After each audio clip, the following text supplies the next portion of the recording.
Hello everyone, it's your host, your friend, your boy, Jump Like the one and only here with another exciting live stream. In this video, I'm going to be talking about June 1st, 2019. Today is June 2nd, 2019 at 1 a.m. It's an hour later than the normal time that we do the vlog. The reason why is because today I went to your boy Winslow's birthday party and it didn't get out until around midnight 43, so like 12:43 a.m. The party didn't start until 5 p.m. Before the party, I got to hang out with Beth at Station Retro. We had our date because we have SO Saturdays or significant other Saturdays where we go on dates together. And it's a possibility that I may start working next week. And if I start working next week and she has like school, that we may not be able to see each other as much. So we're trying to make those significant other Saturdays really count. I mean, for us to be able to spend time together. I also got to hang out with my brother Amadis for a good bit. He had never heard of Station Retro before, so I went to Station Retro with Amadis before meeting up with Beth for our date, and Beth got to meet Amadis. And Amadis seems like he really likes Station Retro. He just wishes that they also played like Dragon Ball music there. Your boy Sam White said, "Hey, what's poppin'? Yo, Sam, welcome to the stream. It's good to have you. How's your day today? Do you have any questions for your boy? And do you have any discussion topics you'd like to talk about on the stream?" But yeah, those are the main things I did today. I hung out with my brother Amadis at Station Retro, went on a date with Beth, and attended your boy Aiden's birthday. For Aiden's birthday, we went to Pints and Pixels, then we went to Straight to Ale's Cafe, and then we went back to his house. Um, and it was like a pretty good time, most deaf. We had Aiden, Hannah, me, Beth, Colin, Gerard, Anthony, Anthony's girlfriend, who I met, but I kind of forgot her name. My apologies. Um, we had your boy Jonathan, Aiden's old roommate, who I actually haven't seen in like a really long time. I also haven't seen Anthony in like a hot minute too, so it was really nice to be able to see those two especially. Just been a long time. Zach, just tons of people. It was really enjoyable. I'm glad that we were all able to get together and have a good time to celebrate Aiden's birthday. I know why we celebrated on a Saturday because of the fact that it's just easier to get everyone together. But it was a lot of fun, most def. Okay, cool. Now I have the live chat up on my laptop. Sam said, I've been reading Webtoon all day and I can't stop. Oh, cool. What comics have you been reading on Webtoon? I personally don't read Webtoon, but I know people who do and who really get into it. I've been reading a little bit of Lobo. I'm currently on Lobo issue number 9. Um, the current villain in Lobo I really like. As a kid, I used to be afraid of like living dolls and like spiders, and as an adult, I don't like the concept of like holes in people's skin. And I think that like redheads with like green eyes are hot, and like women who like dress up like ninjas or whatever. So the current Lobo villain in like Lobo issue number 9 is a green-eyed redhead woman who dresses up like a ninja who has holes in her body where spiders come out and then crawl into other people and control them, and she sells and mass produces bodies of flesh to other people, kind of like a living doll kind of thing. And I was like, whoa, this character puts together shit that like would scare me as a kid, shit that would scare me in like the present day, and like shit that I find like attractive all into like one character. I'm like, I really fuck with this villain. I like it. One of Lobo's big things is that he has like a healing factor. So anybody who tries to just like kill Lobo normally ends up getting fucked over because even if you like brutally mutilate his body, he can just like heal back. But taking over his mind, he doesn't really have a good defense against that. Even though apparently Martian psychics have trouble messing with Lobo. Sam said, I've been playing Smash a little, and I have not even thought of my RPG once today. Oh, okay. So you've been really focused on like Webtoon and a little bit of Smash. Sam White said, and I'm reading Boyfriend of the Dead. I know that sounds weird, but it's really funny. Interesting. What is Boyfriend of the Dead about? We actually played a little bit of Smash when we got back to Aiden's apartment after we went to the Straight to L Cafe. Let's see. I'm trying to think about like highlights of the day. I really liked being able to do like deep talk stuff with like Beth throughout the day. I always enjoy deep talks. I think I only did deep talks with Beth though. I think with everybody else that I talked to today, it was a lot more like casual conversation. Um, I feel like some of the best conversation moments we had were really late into the night. Beth had already dipped, and like Colin like went to sleep, and we started talking about just weird stuff, and it was like really enjoyable. Getting into like weirder and weirder conversations as the night got later and later. Anthony and his girlfriend had also dipped by that time. So it was just me, Jonathan, Zach, Aiden, and Hannah. We also played a little bit of tag, which is fun. I don't know. Adult tag seems really interesting. Tag's just a fun game. We all realized today that like tag doesn't have a winner. Like you can't win tag. Um, I'd never really thought about it until now. But I was someone had mentioned freeze tag, and I was like, "Do you have to have teams for freeze tag?" I was like, "How do you win freeze tag?" Um, I think you can win freeze tag though. If you have teams and you freeze everybody on the other team, I think you can win. You know what I mean? That actually seems like an achievable goal. You can like do that. I'm trying to figure out what was my favorite part of the party. My favorite part of the party probably was the hangout and talk at the very end. Like I said, the party was made up of us um, going to Pints and Pixels, then to the Straight to Ale Cafe because they wouldn't let us into the oh fuck me, the thing that they had in the Prohibition era, the Speakeasy. Yeah, they wouldn't let us into the Speakeasy because Hannah isn't 21, Aiden's girlfriend. She was the designated driver, so we were hoping that they like let it slide. They're like, you can't go into the Speakeasy with someone who's like under 21, but the cafe is fine. And I was like, oh cool. So we went to the cafe, and then after that we went back to the apartment. We played Smash for a little bit. Then we played Uno. Then we played tag.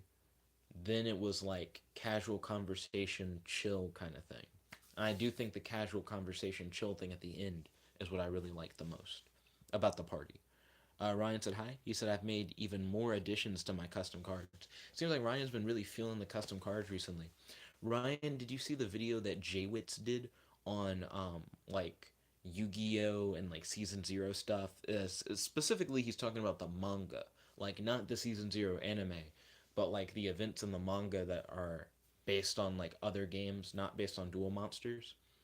Um, because he did a whole video on that I watched earlier today that I thought was interesting. And when I saw that video, I like thought of you. So I was like, maybe Ryan would really fuck with this video.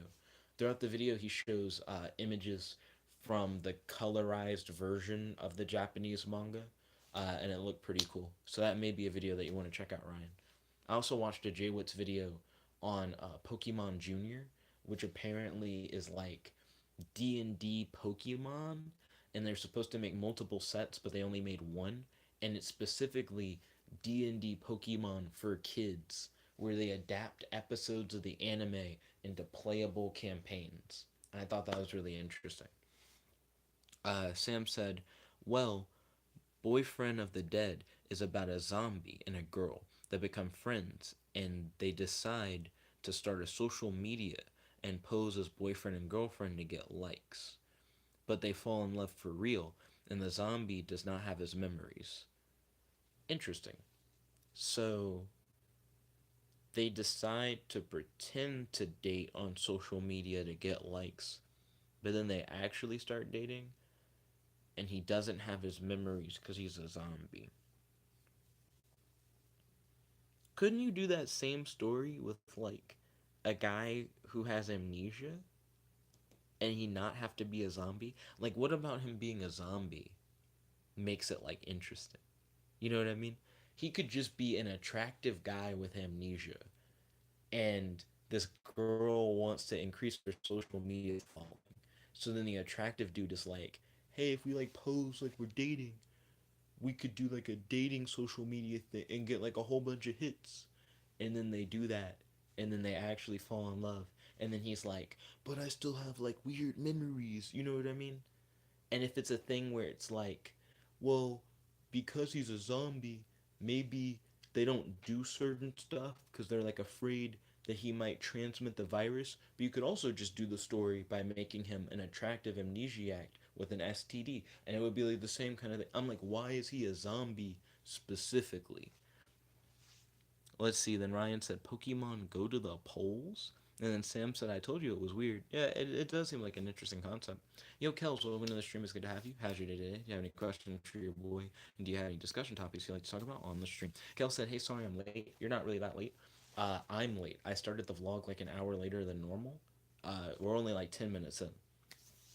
Then Ryan said, I got Michelle to start reading Sandman. Does Michelle like it? Like, does she enjoy Sandman? Um, I still need to try and finish Lobo.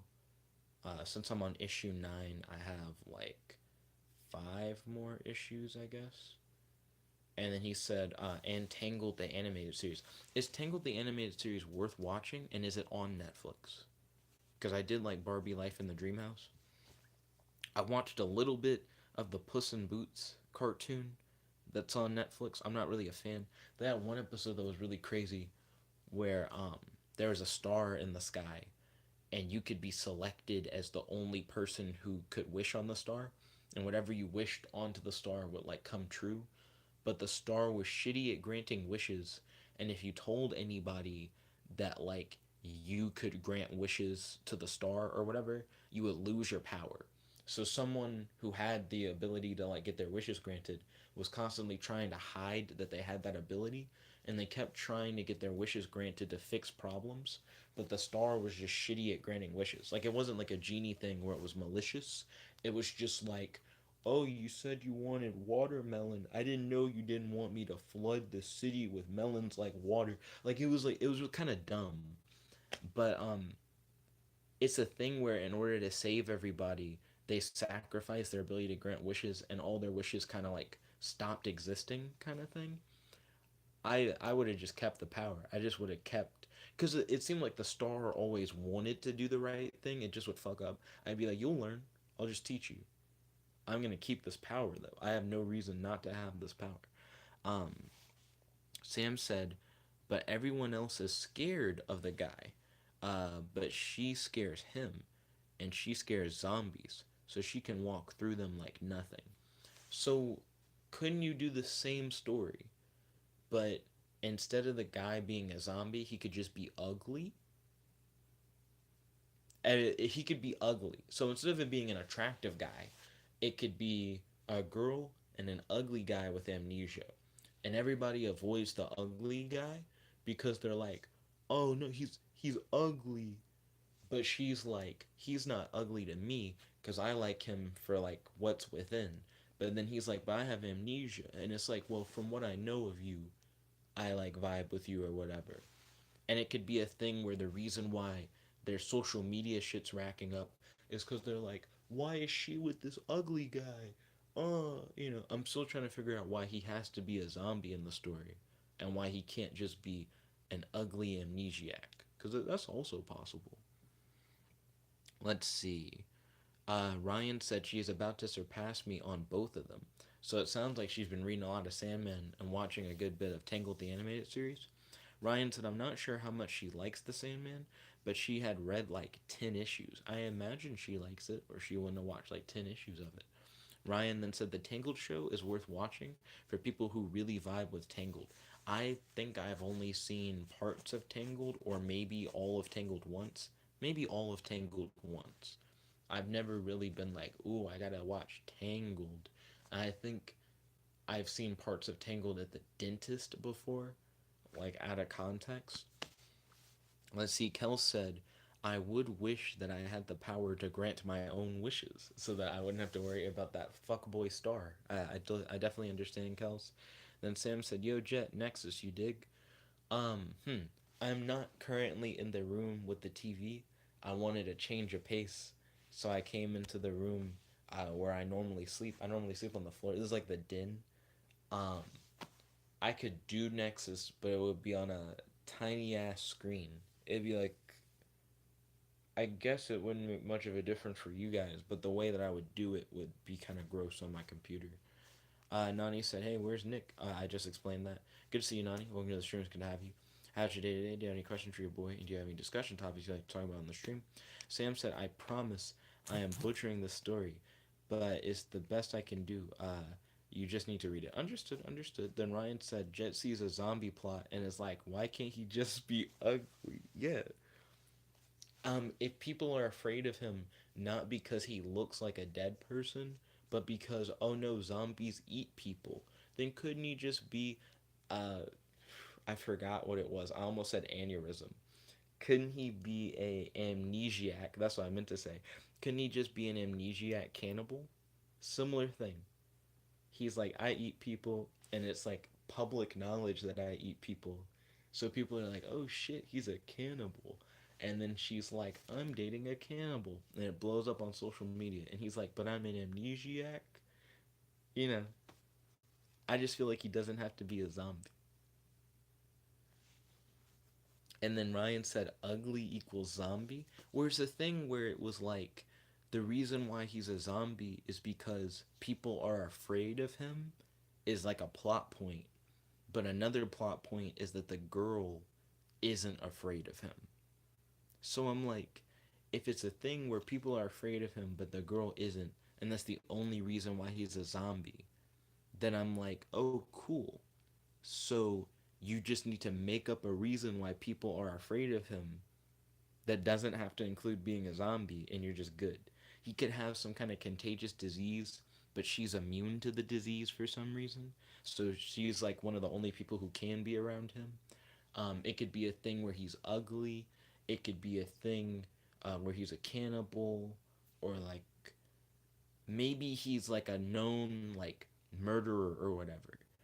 And like he went to court and everyone believed that he was like guilty, but for whatever reason, his case got dropped or something, and then people are like, we don't trust him.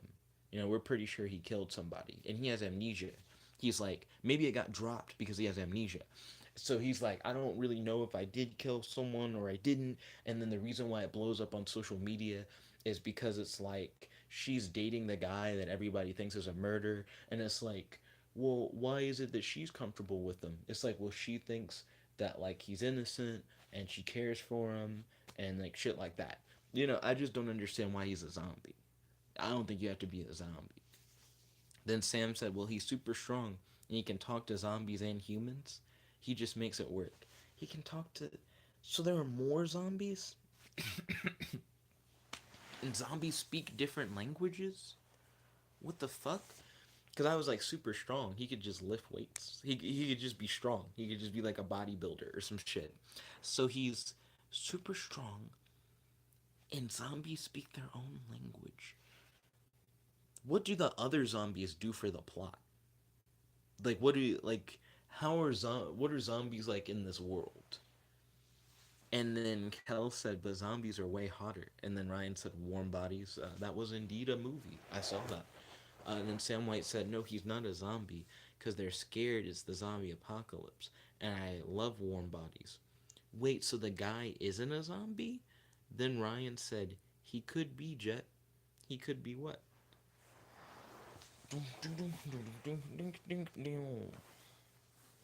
Let's see.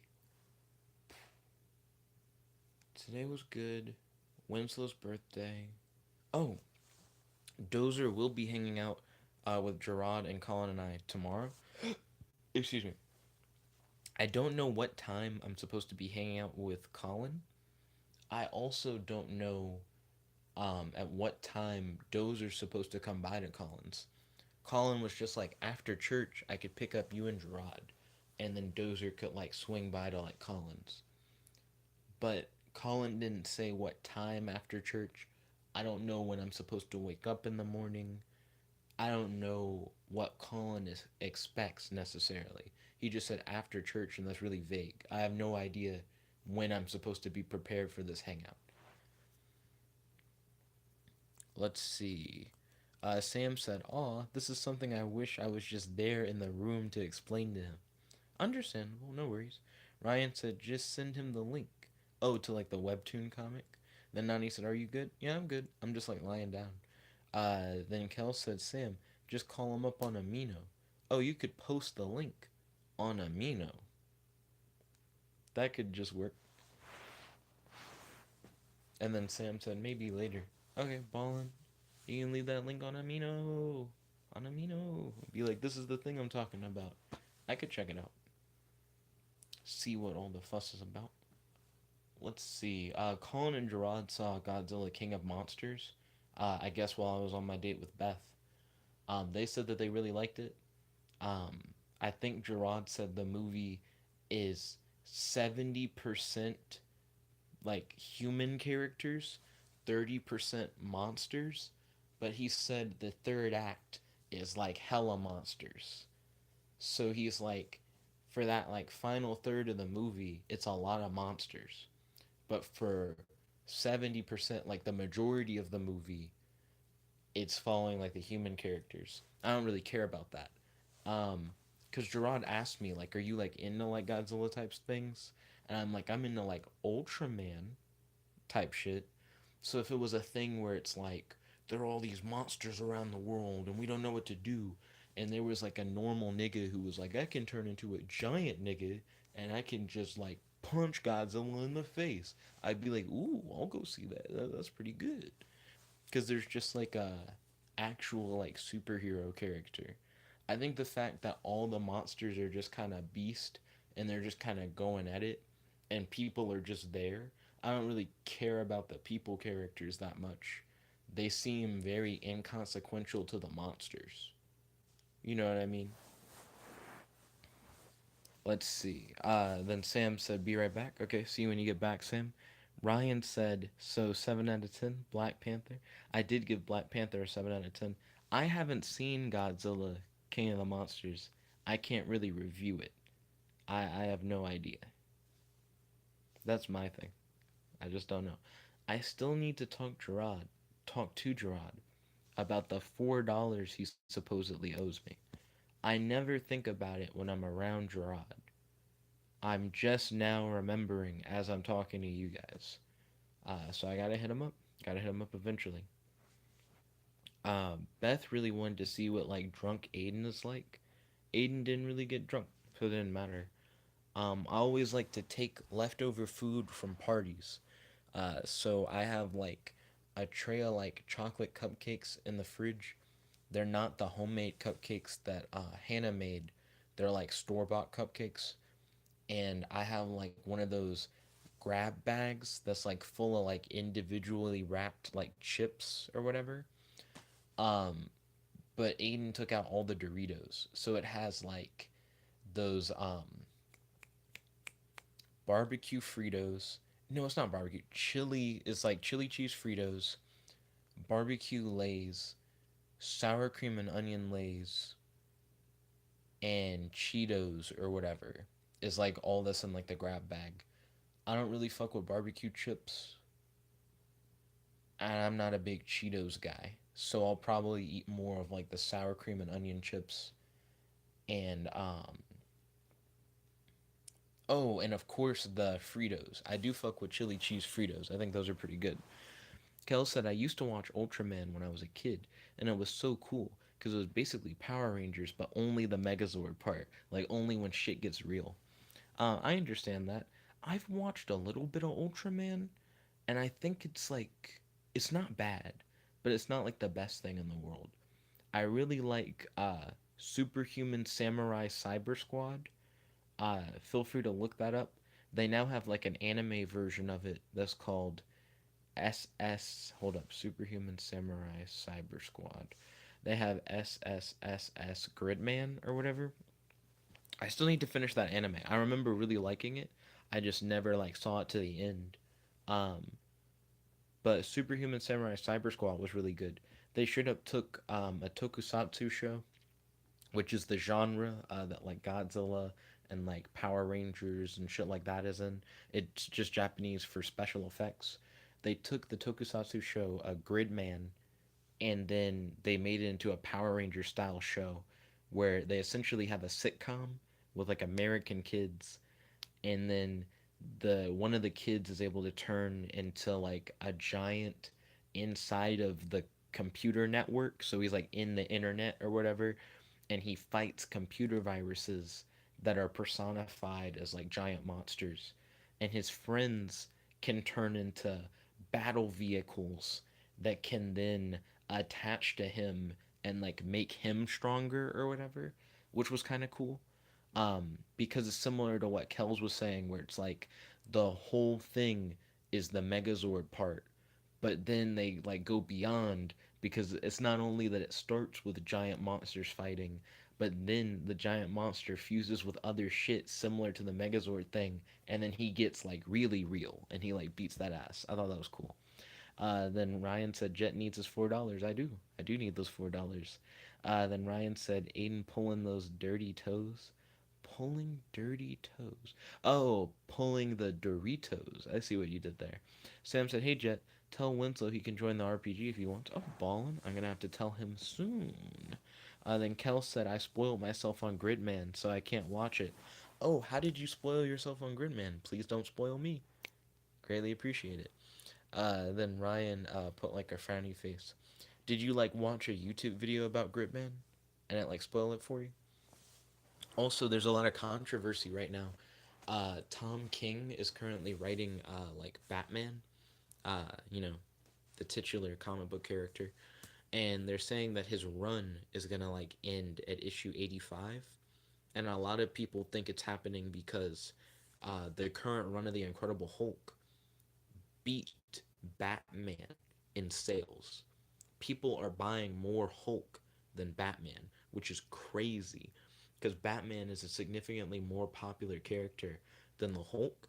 So people think because Hulk beat Batman that they're now taking the writer of Batman and going like, nope, you're not writing that anymore. Like fuck that, we're gonna end that. We need somebody better. We're gonna compete with the Incredible Hulk. I don't think that's true. I don't think that's what they're actually doing. But some people are upset because Tom King was like, I'm gonna do um, a storyline that'll get us all the way to like 100 or whatever. So it's supposed to be like 100 issue like storyline, but they're gonna stop it at like 85. So they either have to like cram in the remaining like 15 issues into like a very few set of issues, or they have to like continue it in another thing. Because I've heard they're gonna move Tom King to Batman and Catwoman, and what I'm thinking is they're gonna end Tom King's run at 85, and then they're gonna like start up Batman and Catwoman, and it's just gonna take place where it left off. So it's gonna more or less just be 86 to 100, but I don't really know. Let's see. Kel said I just watched a YouTube video about it. Oh, I'm sorry to hear that, Kels. That self spoiler though. Then Ryan said, Jet, you ready for Edward from Twilight to be Batman? Yeah, I'm actually pretty fine with it. I know there's been some controversy about that. People being like, yo, what do you mean Edward from Twilight's gonna be Batman? I don't think it will be bad. People don't like anybody being Batman who hasn't already been Batman. You know what I mean? Um, when was the last time that someone got cast as Batman and people were like, fuck yeah, that's who I want to be Batman. Oh shit. I feel like most people who get cast as Batman, the initial response is, why that guy?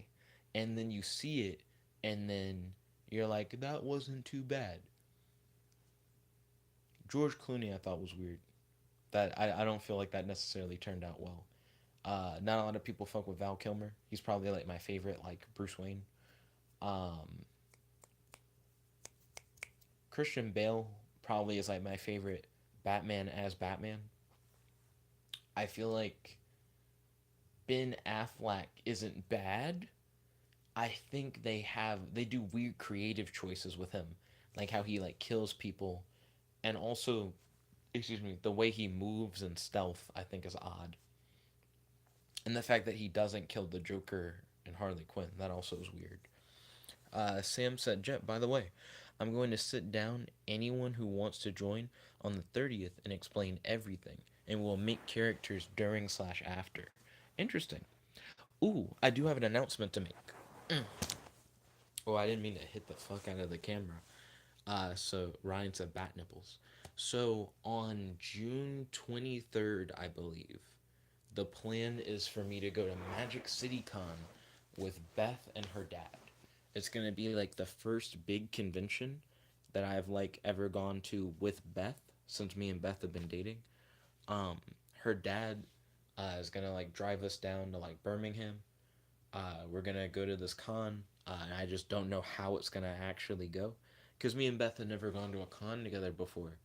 But after talking to Beth about it, it sounds like we like very different things at cons.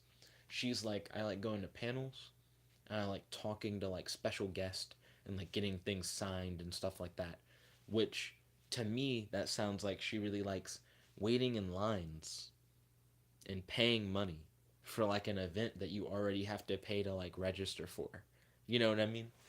Um, what I like to do at cons, there are three things I like. The game room, where you can like go in and you can play games for free that they just have there. Maybe you have to like turn in your badge or whatever to like get a controller or to like grab like a board game or something. But for the most part, you can just sit down and just play games and like have fun for free with like other people. The anime viewing room where you can sit down and they're just like showing anime and you can just sit down and like watch anime. Dragon Con is a movie room where it's a similar thing. You just sit down and you just watch movies with like fellow nerds in like one room. Um, and then I like comic book scholar or creator panels. The scholar panels will be like, hello, I'm from like a certain university. I wrote like a legit paper for like my degree, maybe even for like a doctorate or something, that's about comic books. And I'm going to relate comic books to some like deeper real life issue, whether it's like philosophy, politics, racism, just some shit connected to comic books. I really fuck with panels like that, or panels where it's like, hi, I'm like the artist of this character, or I like have written for this character, or I'm like an indie comics person, or I used to work for this company, and they give you like insight on like what working in comics is actually like from the creator's perspective. I really fuck with that. But outside of like gaming, watching stuff, or specifically meeting comic creators or comic scholars and like panels, I just don't really fuck with cons. That's just those are the main things I want to do. Most cons have at least the game room and the like anime viewing room kind of thing. But me and Beth just don't like the same things at cons. But Beth's like, I don't want to split up though. She's like, I want to do some of what you want to do and some of what I want to do. But she's also like, I have things that I must do at the con, like things that I have to do, which means regardless of like what's going on that you want to do at certain times, we just have to do those things that I want to do. And I think that's interesting, I guess, because I just feel like it's less convenient for everybody involved. Because that just means sometimes she'll be missing out on panels that she wants to see for us to just be doing some other activity she doesn't care about. Um, and then vice versa. Like, we might wait in line for who knows how long for her to like talk to like a famous person for like a little bit and get like an autograph where like we could have like seen like something in the anime viewing room or something like that. You know what I mean? The anime viewing room is kind of weird because it's not like the anime starts when you walk in. You could walk in and it be on the middle of some shit. But if you like wait in a long line or you go to see a panel and you walk in the anime viewing room and you're like in the middle of something, you don't know what it is, you don't know what it's about, it can be kind of weird. I don't know. Ryan said, "Free the bat nips," and then he said, "The dark nipples returns." Then Kel said, "I'm gonna go. See you later, Jet. I might come back before the stream is over." Okay, I'll see you when you get back, Kels. Goodbye. Then Ryan said, "Might come back if they bring back bat nipples." That's a possibility. Let's see. But I don't really know what to do about like the Beth Khan situation. You know what I mean? Like, what's like the best compromise? Because I understand her like wanting to spend time together, so we just alternate activities. But I feel like the activities are just uneven and ambiguous. So she likes seeing guests, which more likely than not means waiting in like long lines for indeterminate amount of time to like just meet someone, get something signed, and like that's it. So it's like a lot of waiting time for like a smaller payoff. You know what I mean? Um, and she likes panels. Panels are pretty organized because panels are like we have a start time and we have an end time. So that one makes more sense.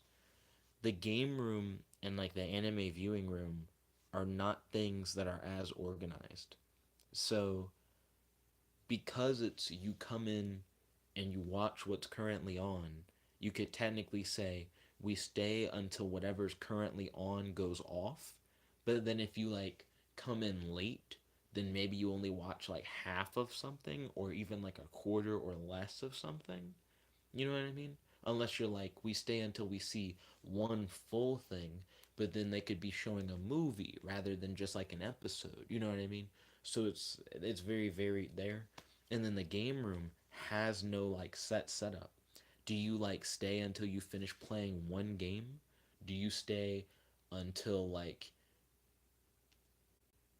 I don't know what you do other than the one game thing, unless you're like you stand in there for so long and then you leave.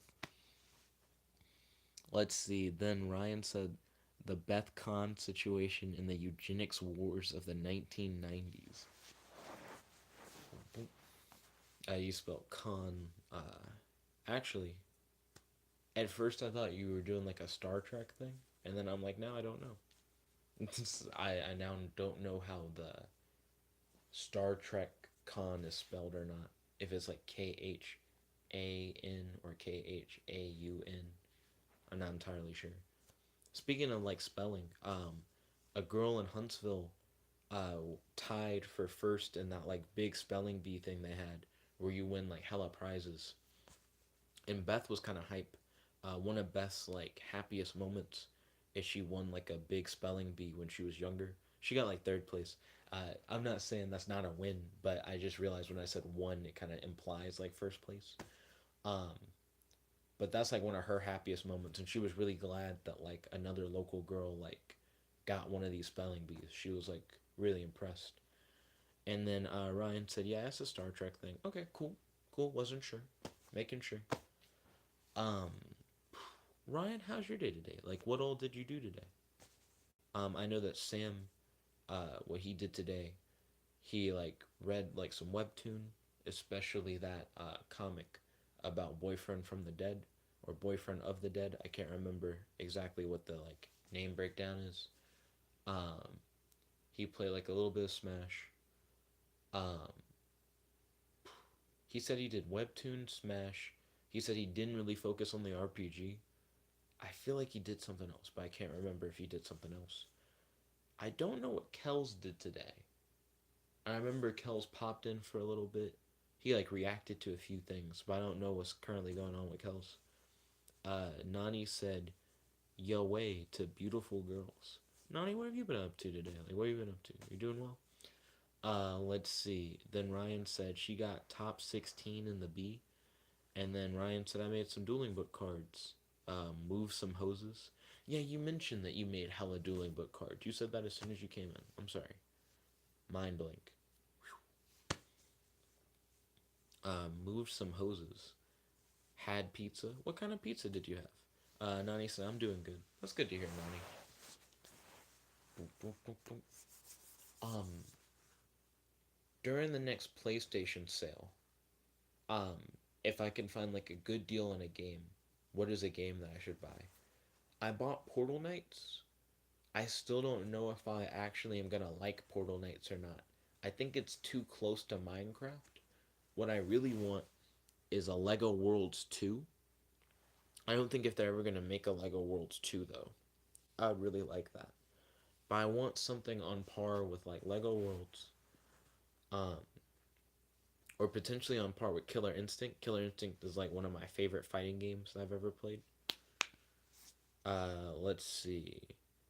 Nani said I just sold 2 Dokkan accounts. Okay. How much did you sell them for? Why was someone interested in buying? Uh, Ryan said I saw a cool Star Trek The Next Generation episode called The PMS. What was it about? Nani said he sold them for $100. Did they both sell for 100, or did they both sell for 50, and then you get like 100 total? And then Nani said play Dauntless. Dauntless you said was free, right? And it's like a Monster Hunter thing, but free for like PlayStation. I guess I still need to look that up and like see what it's like. Let's see. And then Ryan said he had pepperoni pizza with mushrooms. I'm not a huge mushroom guy. Don't necessarily hate them, but I definitely wouldn't go out of my way to put them on a pizza. Um, my dad vibes with mushrooms, especially if you like cook them with like eggs. Um, Beth is not a fan of mushrooms at all. She hates like the texture. Um, I could take it or leave it. I wouldn't go out of my way to get it, but if it arrived like on something, I'm not gonna necessarily take them off. You know what I mean? Nani said he sold both for 100, and he said, "Yeah, Dauntless is free." What about the two accounts? Oh, he said, "That's one thing I do. I make accounts, grind them, and then sell them." What was on the accounts that made people go like, "Ooh, I want to buy those in particular"? Did you happen to get like some pretty solid like pulls or anything like that? Nani said, "Dauntless is not pay to win either. You can grind for the armor and weapons." Okay, it's like an online Monster Hunter thing. Like, can you play it with other people? And how good is the character customization for like making your character look different? He said the things you can buy though are cosmetics, just like Fortnite, like skins. You don't have to buy them. Okay, so to like look unique in any way, you have to purchase cosmetics, or can you grind also for cosmetics? Then Ryan said the TNG episode, meaning Star Trek The Next Generation episode, was called The Wounded and was about the aftermath of war and those who cannot live in the peace. Interesting. That doesn't sound too bad. I'm not super into Star Trek though. Maybe it's like the slower pace of story, maybe. Um, or maybe it's like the lack of context for a lot of stuff, where I just kind of feel like I'm there. Um, I don't know. I feel like I need something more. I really like stuff that has characters with powers who interact with other characters with powers because I feel like they have very interesting dynamics when it comes to like conflict between them and how they settle that conflict. When it's like everybody more or less has guns, I feel like it becomes like heavily simplified, like how conflicts actually go. You know what I mean? Um, Sliders I really liked, but it was a very similar thing where if a conflict happened, a lot of time it would be like run. Maybe you gotta like punch a guy. Maybe you gotta like take a gun from someone. You know what I mean? But a lot of times conflicts ended up working out like in a very similar way. Sometimes you gotta like think your way outside of a problem, which is always cool to see. But I kind of like seeing people think their way outside of a problem with a power.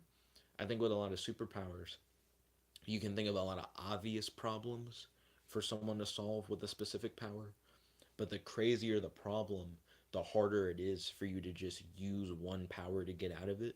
So they have to use their power in really creative ways. And I like shit like that.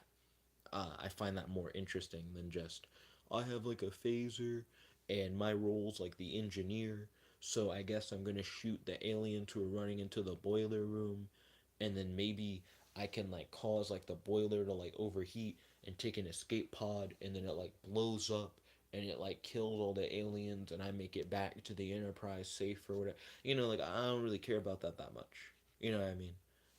Compared to like a weird power struggle thing.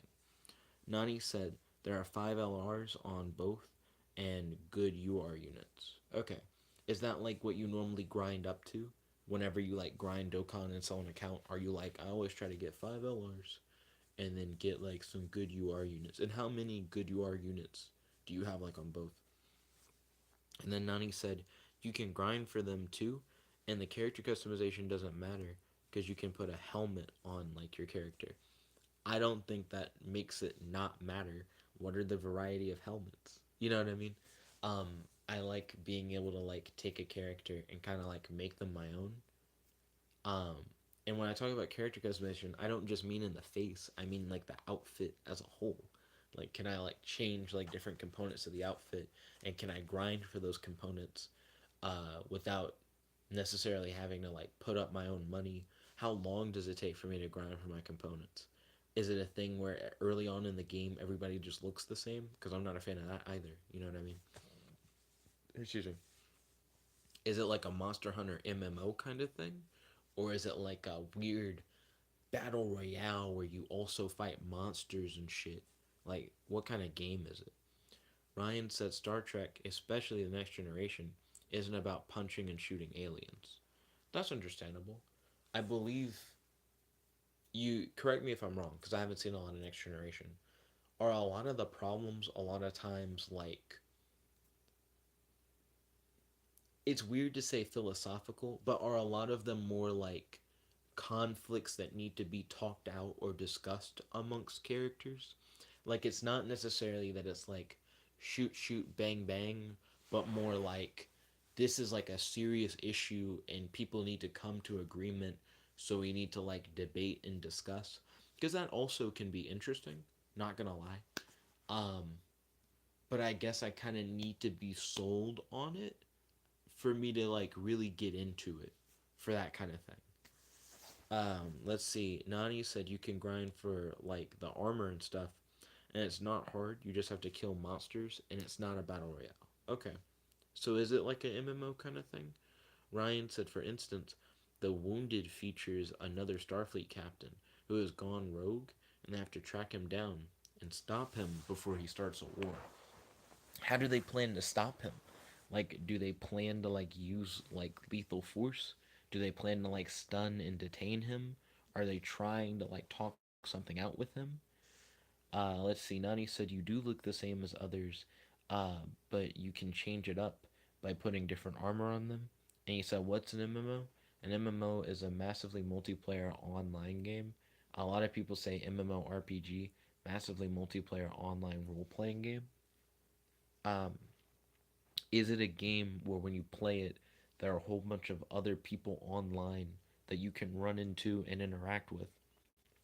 And is it a thing where you can like chat with those players? You can like make teams and you can like play together on teams, or possibly like fight against other players that you run into in the world. It's like an open world kind of thing. That's what I'm asking." And then Ryan said sometimes they have philosophy and diplomacy and talking it out. I understand philosophy and diplomacy and talking out and everything. That's not too bad. Um, I at one point was gonna write a more like diplomacy based thing about these two superheroes who, instead of fighting over a genie lamp, just kind of like discuss how they could potentially share the power and like what's the risk of them like trying to do it and can they really do it. And I was like talking to Aiden about it, and Aiden seemed down until I discussed that like the whole book is about their discussion. It doesn't show them actually like using the genie lamp. It's just their debate about whether or not they should do it and how they can do it and whether or not they can like outsmart the genie or not and like shit like that. It's supposed to be like more of a cerebral thing. He was like, he didn't fuck with it as much if it doesn't actually show what happens. And then I was like, well, I don't really have any interest in writing what actually happens. I just wanted to like write a dialogue. And then I ended up losing interest in it because like Aiden lost interest in it, and he was the only person I could use as like a measuring at the time of like whether or not it's like an interesting story. So I was like, I guess I'll just drop it for now. I could always go back to it. Um, I have written and published a superhero book that was like a big debate, and it's like between like the rightful prince of hell and one of his friends that he hasn't seen in many years, about him like leaving hell and trying to get his friend to like watch his daughter. And they have like a big debate about like why is it the prince didn't take power before like his father returned, and like what really motivates the prince. Why would he want to like take control now? It seems like he just kind of abandoned his people kind of thing, and they have like a big talk. That was a part of like a series of like superhero books that would jump around between different characters or whatever. um but in that series, I think that's like the only one that anyone's ever bought, and it's like not even like one of the first books. It's like maybe like book number 5 or 7, but each book has a summary of what's happened in all the books before it, and somebody specifically bought that one. It's like definitely like a more cerebral one compared to like all the other ones. I thought that was kind of interesting that like people seem to fuck with it. Let's see. Nani said it's just like Monster Hunter. Yeah, it's like that MMO. You fight against monsters, you and random people. I don't know if you can fight with others. It's not a bad game. That's free, and that he's enjoying it so far. I'm glad that you vibe with it. Ryan said Star Trek's format is such that they can use sci-fi to explore different types of episodes and scenarios for what themes they want to explore, and that's understandable. I'm not super into space sci-fi. I think that's part of what kind of turns me off from Star Trek is that a lot of like space stuff I think bores me to like a certain extent. I'm currently reading Lobo, and Lobo is like a space-based character. Um, but Lobo also was like on Earth for like the first half of his run, like this particular run that I'm reading. So it wasn't a lot of like space travel shit. And in the second half of the run, I'm currently really attached to like the current villain, because the current villain more or less has just got the fuck out of Lobo, and I'm like, Lobo's currently not winning. He's kind of fucked. I kind of like seeing superpowered characters struggle and have to figure out a way out of a situation where the enemy they're fighting seems to specifically be like, I don't give a fuck what your power is. That always is a hard cuck against like superpowered foes. Well, superpowered like protagonists, not foes necessarily. Let's see, Nani said, I mean like PvP players against like other players. And he said, but you can team up to kill monsters. And then he said, and when you are fighting the monster, you're getting the materials from them. And that's how you get armor and weapons, just like in Monster Hunter. He said, I hope they collab with other games like Monster Hunter though. I guess it sounds interesting. Um, is it a thing where most characters end up looking the same because of the fact that there are different monsters of different difficulty? So it's a thing where lower level players kill lower level monsters, so they get lower level armor. So as you level up, your armor seems to be about the same as other people, because other people can also only kill those types of monsters, so they can only kind of get that kind of armor. So until you get like higher up, do you see a lot more variety? Because to look different, you could essentially mix and match different types of armor and shit. Because that's another concern I guess I have, is that you could potentially just end up looking the same anyways due to like how the grinding works. Right now, I think that's the only thing that I really care about is like how good is the character customization. I guess another thing I'd want to know is like how good is the combat? Is it like natural combat where you can like kind of hack and slash hit buttons? Is it like a targeting based like hit? Is it like turn based combat? I'd kind of want free flowing combat that kind of feels like you're playing a game, not like you're playing like an MMO.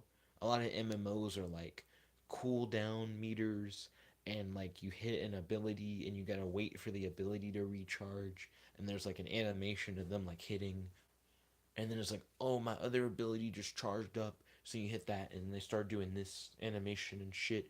You know what I mean? I'd rather do something where it's like you have like combos if you like hit different like combinations of buttons, and there's like blocking and like shit like that. I think that would be kind of cool. um I wouldn't be too into like turn-based combat and shit like that. And then Nani said, lol, maybe you won't like it. Is it just like the cooldown ability shit? Because DC Universe Online has both things. It has like you can do combos and block and shit, and you can like grab and throw objects, but you also have powers that are on a cooldown.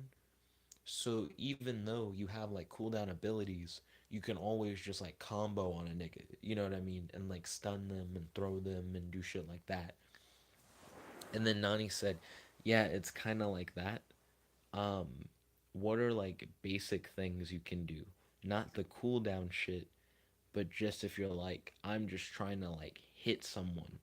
Are there like combos? Like, can you go like sword slash, sword slash? Like, is there like a button specifically for using your weapon that's not like cooldown based or anything?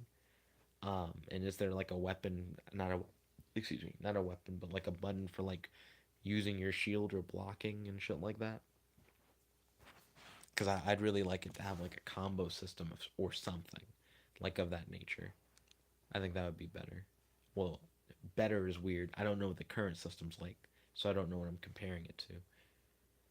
Then Nani said, I think you should look at gameplay because I suck at explaining. Understandable. So Sam wants me to check out Boyfriend of the Dead, which is on Webtoon. You want me to check out Dauntless. I want Ryan to check out the Jwits video about the early Yu-Gi-Oh manga before Duel Monsters. I'm sure Ryan already knows all the info in that video, but maybe he'll like the video. You know what I mean? Like it seems like a well-made video, so maybe he'll fuck with it. And then Nani said, "What games are you into though?" Psychonauts is probably my favorite like platformer game. Lego Worlds is probably my favorite like open world game. I like really fucked with Lego Worlds. Um, Saints Row 2 is another one of my favorite open world games. I actually really fucked with both of those. So probably like Saints Row 2 and Lego Worlds. Saints Row 2 was like a good combination of like silly, serious, lots of customization, nice world that you can like travel and explore and shit. Um, you can like take territory, recruit people to like fight alongside you, customize your car, steal cars and shit. I actually really liked a lot of stuff you could do in Saints Row 2. Lego Worlds is like you can travel to like all these different procedurally generated worlds, and you don't have to craft shit brick by brick. I think that's what I'm not gonna like about Portal Knights. I don't want to craft shit brick by brick, brick by brick. I like the idea of you discover something cool, you scan it, you can put that shit anywhere in any world, and you can make as many copies of it as you want, and you can organize it in different ways, and you can do it to like objects and creatures and like fucking other characters in the game, and they're like missions, and you can always travel to a new world and do more missions, and there's all this crazy shit, cool DLC. I really fucked with Lego Worlds. Lego Worlds is a good ass game. Let's see. Then Nani said, "I've been watching One Punch Man. Uh, I caught up. It's getting interesting." He says he's in season 2. He said, "I'm catching up on Black Clover now." And then Nani said Ryan is into boring shit like politics. He said, "Come on, are you 50?" I don't think Ryan's into boring shit necessarily. It's a to each his own thing. Like I may not personally be too into Star Trek. That doesn't mean that like Star Trek's bad. It's just like a subjective like taste thing. And I may not be like too into politics, but that doesn't mean politics is like bad. I mean, people can be interested in whatever they want. Um,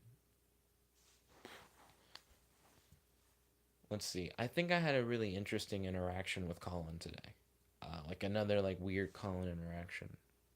But me and Colin were playing Uno during like Aiden's birthday party or whatever.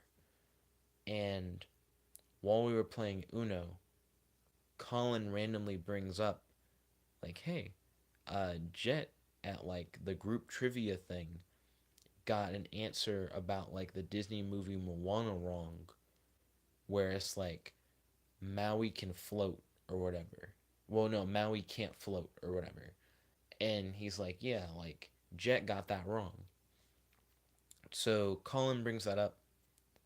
I don't know what prompted him to bring it up, but when he brought that up, it made me remember a thing that like Colin messed up in trivia. But I couldn't remember exactly what the question was. All I remember is Colin more or less was like, "Yeah, it would be a shame if somebody like got this one wrong or whatever." And then it showed the results, and then Colin was like, "Dang, I got this wrong." So because Colin randomly was like, "Yeah, Jet like fucked up at this trivia thing," I was like, "Well, Colin, didn't like you fuck up at the trivia thing for like this particular like circumstance?" And then Colin's like, "You have no evidence to support that, so you're just essentially like lying to like this whole table of people." He's like, "I had evidence to support it because I remembered the context of the question that like you misanswered in trivia." And I was like, "What?" Like, just because you remember the context of the question that I messed up, but I don't remember the context of your question, doesn't make your story any better than mine. I'm like, it's both of us provided anecdotal evidence. So we just both like told a story from memory. Neither of us was like, "And here's the video of him like messing up the trivia." Like both things are just stories. And because we're the only people who were there, we're the only people who can confirm or deny it. So it's just like each other's word over each other. You know what I mean? Like it's just hearsay at that point. And Colin kept arguing like, no, we're talking about like totally different things. And then I guess the thing that I didn't like is where Colin goes, you don't have evidence for your thing, so you're lying to everybody at the table. I'm like, both of us only have anecdotal evidence, so both stories have like equal weight. Like I didn't really understand where he was coming from. Then Nani said, I know, but it's boring, in reference to like the stuff that Ryan's into. Also, I still need to watch One Punch Man season 2. I still need to finish Mob Psycho 100 season 2. I'm watching like the English dub. And for a little bit, I was going to try to jump into the current arc in Black Clover, and I just didn't. I don't know, Black Clover just hasn't held my attention. And then Nani said, I know, but it's boring, is what I'm saying. Like, I understand that you don't vibe with like Star Trek or like politics. I don't really vibe with Star Trek or politics. Um, but I'd say like boring is like subjective. Like, it's fine to feel that way and to be like, oh, those things are boring to me. I have like a similar vibe. I'm just saying, like, everybody can kind of feel their own way on it, even though we may not really like it. Maybe like Ryan really fucks with it, and that's totally fine. Then Nani said, do you think Colin is acting weird or is he acting different? He said, why does it matter though about the trivia? And then he said, is it like a gay thing? Um, so when it comes to like, do I feel like Colin's like acting weird or acting different? Um, I don't know. That would be my answer. I feel like as of recent, Colin's kind of gone out of his way to make sure that if he has the opportunity to just kind of like throw stuff in my face. I remember for during Aiden's birthday party, we were sitting at like the table or whatever at Pints and Pixels, and the waitress came by, picked up everybody's like receipt and like their like money or whatever, and then went by to like pay for everybody's stuff. Not to pay, but to collect payment for everybody's stuff. Beth took a little bit longer to like get the money like out of her purse and like put it on her receipt. And by the time that she did that, the waitress had already collected everybody else's stuff and like left. So we end up flagging down like another waitress, like, hey, we're like ready to pay. She like collected everybody else's stuff, but she like missed like Beth. Ooh shit, my battery's low on my phone. Hold on, guys. I can probably like plug this shit in. I didn't realize that I was draining the battery so hard. But anyways, we flag a waitress down. I'm gonna plug in this phone real quick.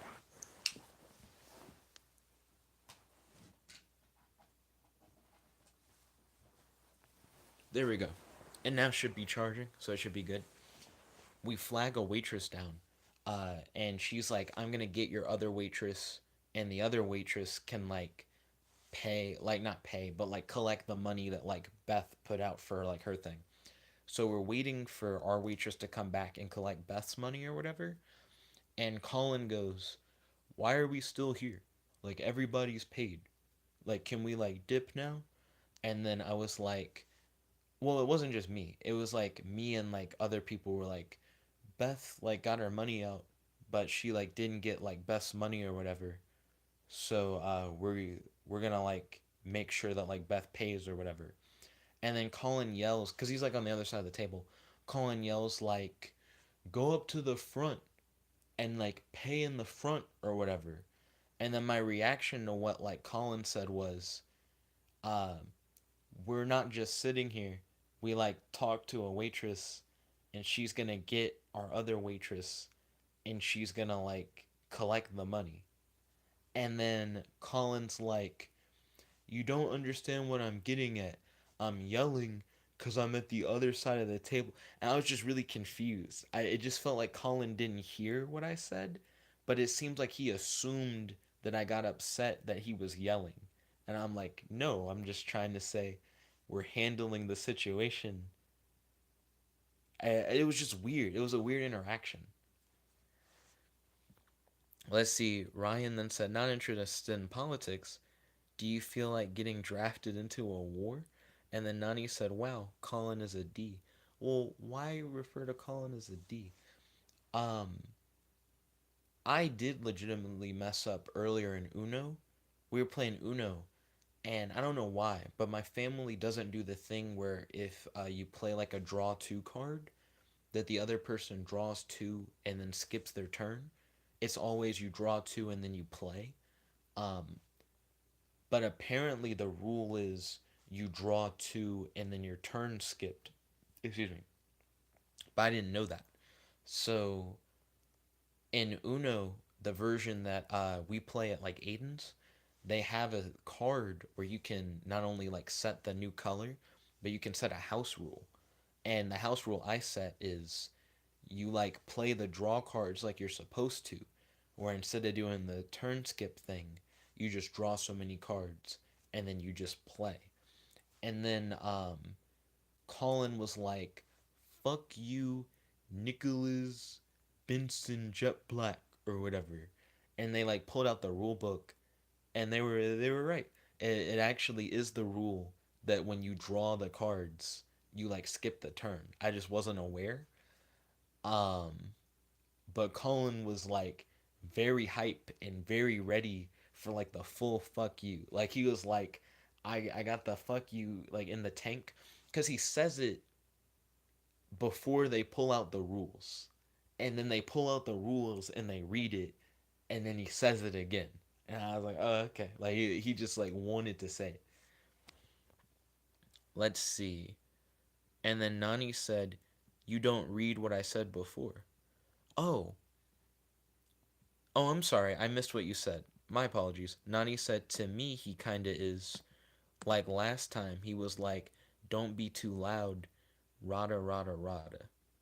Like he don't be too loud, rada rada rada. He did a don't be too loud thing today actually. It's Aiden's birthday, so there are like a good number of like people over or whatever. And Colin at a certain point is like, "Hey, I'm gonna like go to bed for the night." And then when he like goes to bed, we just start like talking in the living. We're talking the same way like that we were before, but it's not too loud. It's a thing where it's like Hannah, Aiden, me, Zach, and Jonathan. So it's like five people like talking in the living room, and it's a party. It's a thing where like we're actively having a party that like Colin like was at, so he knows that it's a party. Um, and he like decides to like go to bed, but it's not a thing where like the party's wrapped up. So then he comes back out of his room. His room is like really far down the hallway. Aiden has the room farthest down the hallway, but Colin is like right next to Aiden's room, essentially. And between us and Colin is where like Cass is.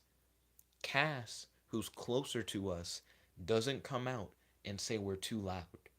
Colin, who's farther away, comes out. Colin, who was at the party, he was at, so he knows there's a party. He comes out and says we're too loud, and I guess I was really surprised by that, because Colin understands the circumstances, like he knows why. He knows why there's noise. He was at the party like before.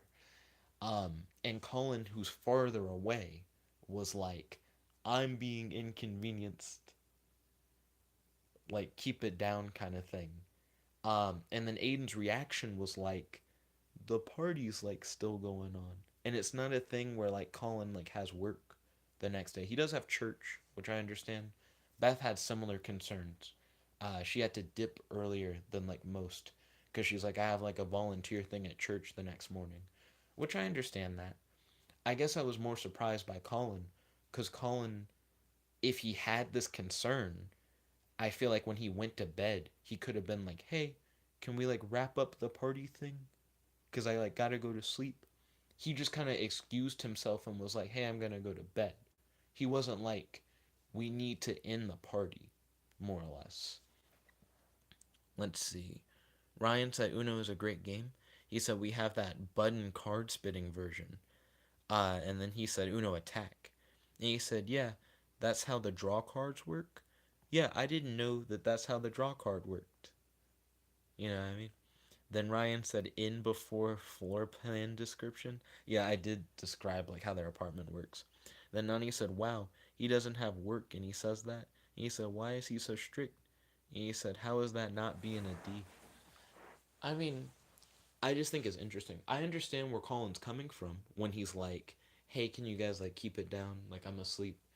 I just feel like he could have maybe like handled it better. And I guess I'm surprised that he was like, "You guys are too loud." But Cass, whose room is like closer to the party, didn't come out and go, "You guys are too loud." Um, Colin was like off today because it's like Saturday. Like he wasn't like at work. Cass came home from work and like went to her room. So if anything, like if anyone's gonna be like tired and be like, "I wasn't at the party," so like the context of the party is kind of lost. And like if she came out, I feel like she would have just had a lot of reasons. She'd be like, "I just got back from work. You know, I'm sleepy. My room is like closer to the party." She would have plenty of reasons to be like, "Can you guys keep it down?" Colin was like off all day and he was like at the party and he doesn't have work tomorrow. And I don't know, it just his room is the farthest away from the party. I just didn't expect him to like hit us up and be like, "Can you guys keep it down?" It just felt really unexpected. But also understandable. Like I do somewhat see where he's coming from. Performer Pal Special Kid said skirt.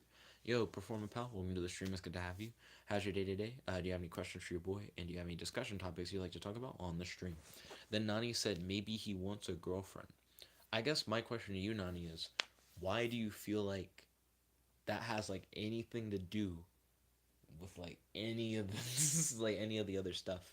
You know, wanting a girlfriend, I don't think provokes someone to do stuff like that necessarily. And then Nani said he was being a third wheel. I don't think Colin was being a third wheel. And here's why I say that. Um, the party wasn't just like Aiden and Hannah, me and Beth, and like Colin. Because then I could see where you're coming from. It would be like a fifth wheel thing where everybody's coupled up, but he's not coupled up. Um, we had Jonathan and Zach also there, and Gerard. Jonathan, Zach, and Gerard. And none of them came with like a significant other. Anthony did come with his girlfriend, so it's like three couples and like three single people. So I don't feel like it's a hard like I don't even know how many wheels are on that bitch, like on that vehicle. You know what I mean? Because you could always talk to someone who's not coupled up. There was never a time where it's like it's all couples and there's like no one who's not a couple. Even at the end, Beth was already gone. Anthony and his girlfriend were already gone. So Aiden and Hannah were the only couple, and then everybody else was not couples. So I don't know. I don't think it's like a weird third wheel thing. And then Nani said you got two niggas and two girls. It was more. It was more people than that. And then Ryan said my phone ran out of power. He said I'm back. I had to put my phone on a charger, so I understand. Performer Pal said I have an Odd Eyes deck and want to get some good links. What should I get? Ryan might be able to help you out with that. I don't really fuck with link monsters that hard, so I really wouldn't really know. And then Nani said, "Ooh, okay, more people, yeah." Because I don't think it's a third wheel thing. If anything, if it was a third wheel thing, you'd think Colin would bring up more girl related stuff.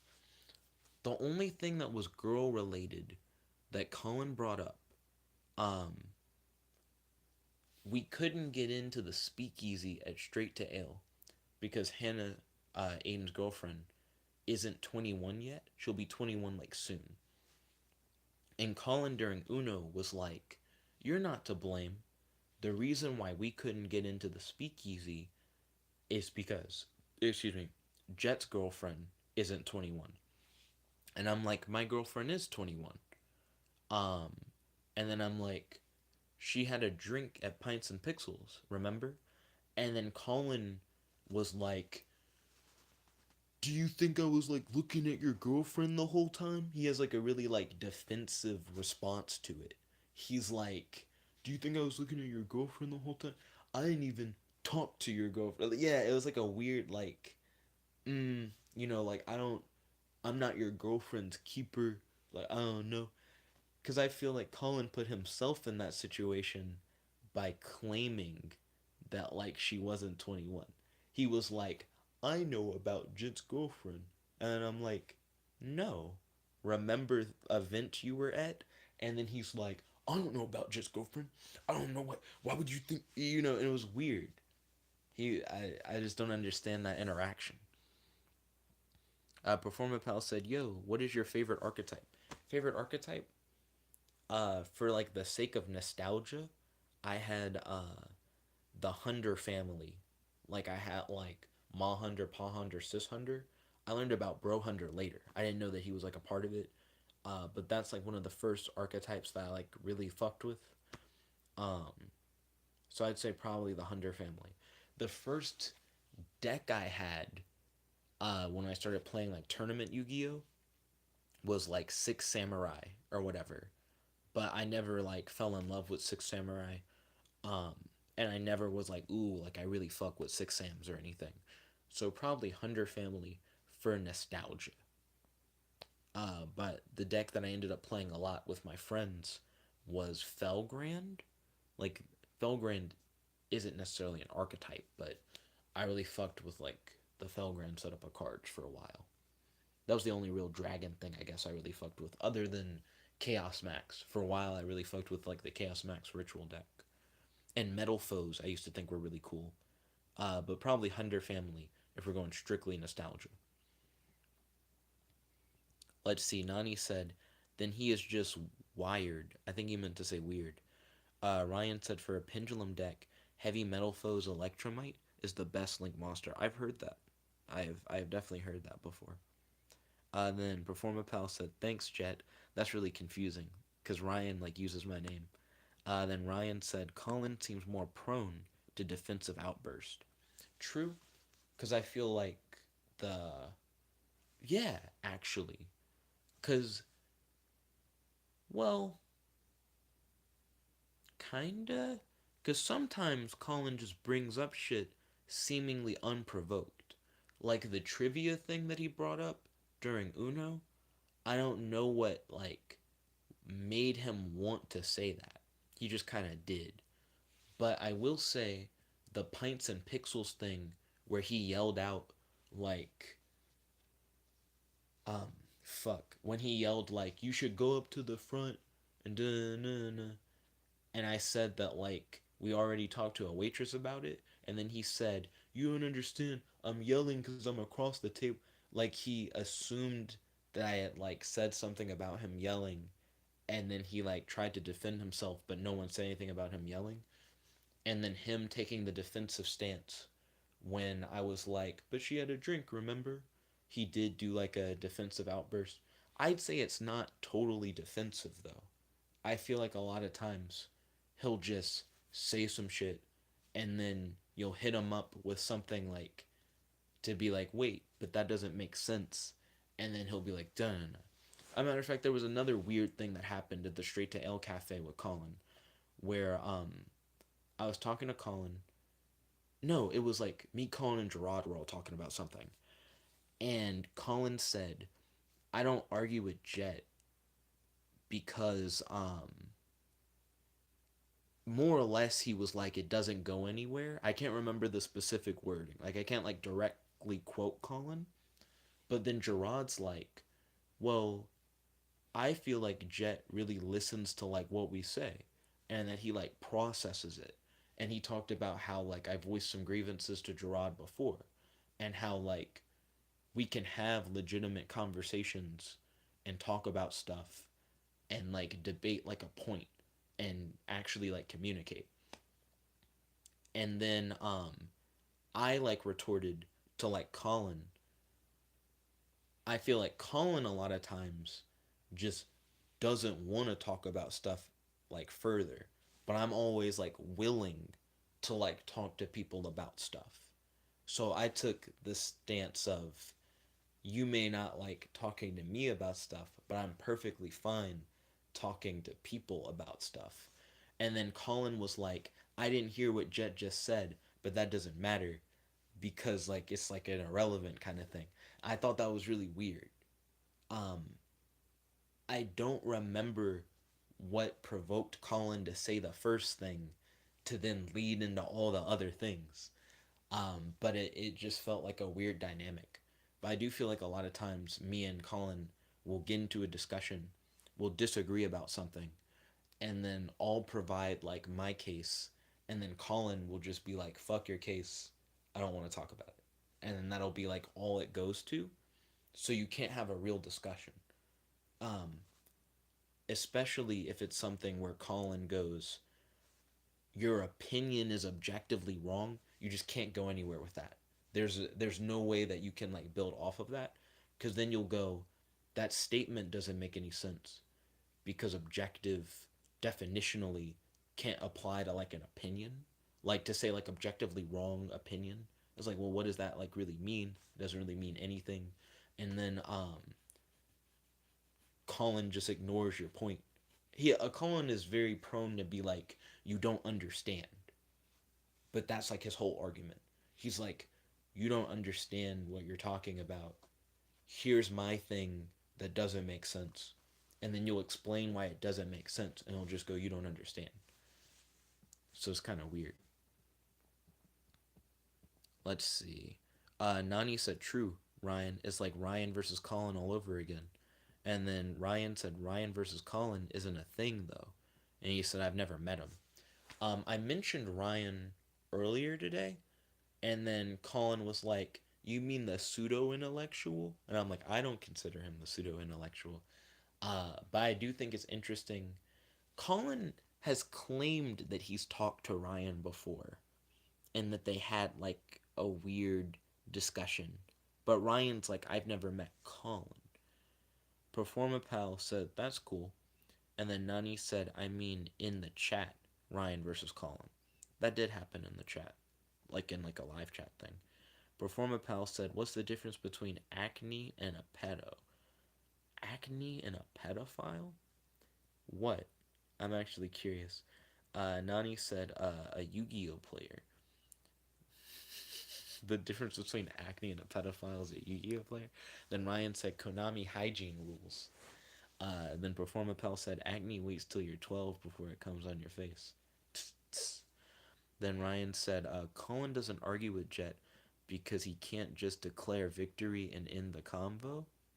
That is a lot of times what Colin wants to do. He just wants to be like, I'm right. There isn't really a discussion.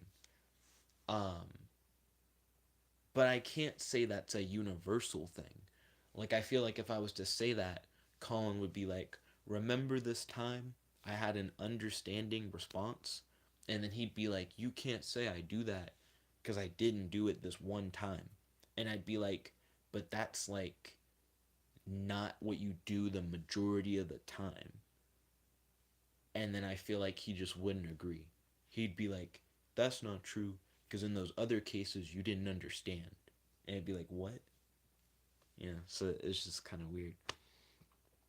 And then Nani said, I think Colin sees you as a beta. I think Colin um, does in certain circumstances put himself in like a higher position, like in the way that like he sees himself to other people. But I feel like that's just something that has to be worked on like over time. And then Ryan said, but Jet is more powerful than he is, I reckon. Uh, More powerful. Like, what does that even mean? We're not like in Dragon Ball. There aren't like numbers next to us. Nani said pseudo, and then he didn't say intellectual. He said elonectool, and then he said, "Whoa, what the fuck was that?" Then Ryan said, there was one time in a chat when he was terribly defining fascism. Mm. Then Performer Pal said, will Supreme King Starving Venom Dragon ever come back? If only. I mean, even though we don't have Starving Venom anymore, we have Crystal Bell. Crystal Bell, I think, is good enough. I'm fine with Crystal Bell. I can use it to do the same shit I was trying to do with Starving Venom. So I don't think it's too bad. I think I can work with Crystal Bell with Starving Venom gone. And I don't think they're going to hit Crystal Bell for whatever reason. So I think it'll be fine. Then Nani said, Masky. I do think it's getting to the point where Beth is becoming less interested in talking to Colin. Um, but I kind of would like it if Colin and Beth could like talk things out and they could like get to a good point. I think the issue that Beth is having, she was really happy when me and Colin talked things out and it seemed like things were like getting better. But now Colin seems to be either doing other shit or doing things that he already like said that he wasn't gonna do. Um, and Beth is like, I don't want to talk to Colin, only for Colin to then go back and do the shit that we already talked about. I do know that when I like spoke grievances with Colin, Colin was like, "Well, we've already like talked about some of these things, and you know that they're things that I'm like trying to work on." But maybe that's not like a reasonable excuse. Like maybe it's not right for someone to be like, "These are like we already talked about those, so it's not valid because you know I'm working on it." Because the fact that we're talking about it again shows that you working on it hasn't really like worked. You know what I mean? Because now Beth doesn't want to really talk to Colin as much because she's like, well, what if he's just like he just kind of like at the time goes, yeah, I'm sorry, I didn't mean to do that. But then later on, if you try to bring it up, he goes, we talked about it, you know, I'm working on it. But then things don't really change. You know what I mean? Um, because right now it seems like Colin, for the most part, is just doing new shit. You know what I mean? Like I aired like grievances to Colin, and then Colin's like, okay, I'm just gonna do a whole bunch of other stuff that like you maybe don't fuck with, and one of the things that you already told me you don't fuck with, I'm just gonna do that again. I don't really know how to feel about it. Let's see. Nani said Goku goes Super Saiyan 3, Dragon Ball Super. He has gone Super Saiyan 3 in Dragon Ball Super before. Then Ryan said, I'm sure Colin calls me a pseudo intellectual because he is insecure about his positions and that they won't hold up to basic criticism, resorting to name calling as a defensive dismissal. Then Performapal said, Starving Venom Fusion Dragon is like 5, I think that's euros or pounds, I'm not sure. My apologies. He said, at my comic shop, and Supreme King is like 10 pence. Mm. Interesting. Then Ryan said, let me talk to Beth about Ruby and if I should watch season 6. Interesting. I do think that would be an interesting discussion. I feel like Beth would go in on like her interest in Ruby and like why she enjoys the show. I've already talked to Beth about how I think Volume 3 was like the best. I feel like it kind of got worse and I just don't fuck with it. Um, and she agrees that Volume 3 like was like one of the better volumes. Excuse me. But I think Volume 3 is legitimately the only volume of Ruby I like. But then I hated the ending. I feel like it was like one of the best seasons, but the ending I think was just kind of trash. And it makes the rest of the show also feel kind of trash. And then Ryan said, that's £5. Thank you kindly. I appreciate it. Um, but yeah, I do think the Colin situation is interesting. Um, I never know when to talk to him about stuff because I never know if things are going to be a pattern. And I never know if it's something that I'm going to hang up on. Like if it's something that like he says it and it's going to bother me later, or if it's something where he says it and I may feel some kind of way in the moment, but then later on I don't really care about it. But now I feel like I'm stepping on eggshells a lot because I never know if I do need to say something about it, if it's just a one time occurrence, if it's like maybe he does it today, but he's not going to do it tomorrow. So I try to just catch him in the moment when he says shit, but then he seems to always be like kind of defensive. So then you never really like get anywhere with him. Like you have to always phrase it as like, this is a grievance. This is something that I'm not like super comfortable with. I'd prefer that you like didn't do it. And then he's like, oh, like thank you for coming to me about it. I'm glad that we talked. I'm gonna try to do better. But if you try to hit him up in the moment it's more like nah.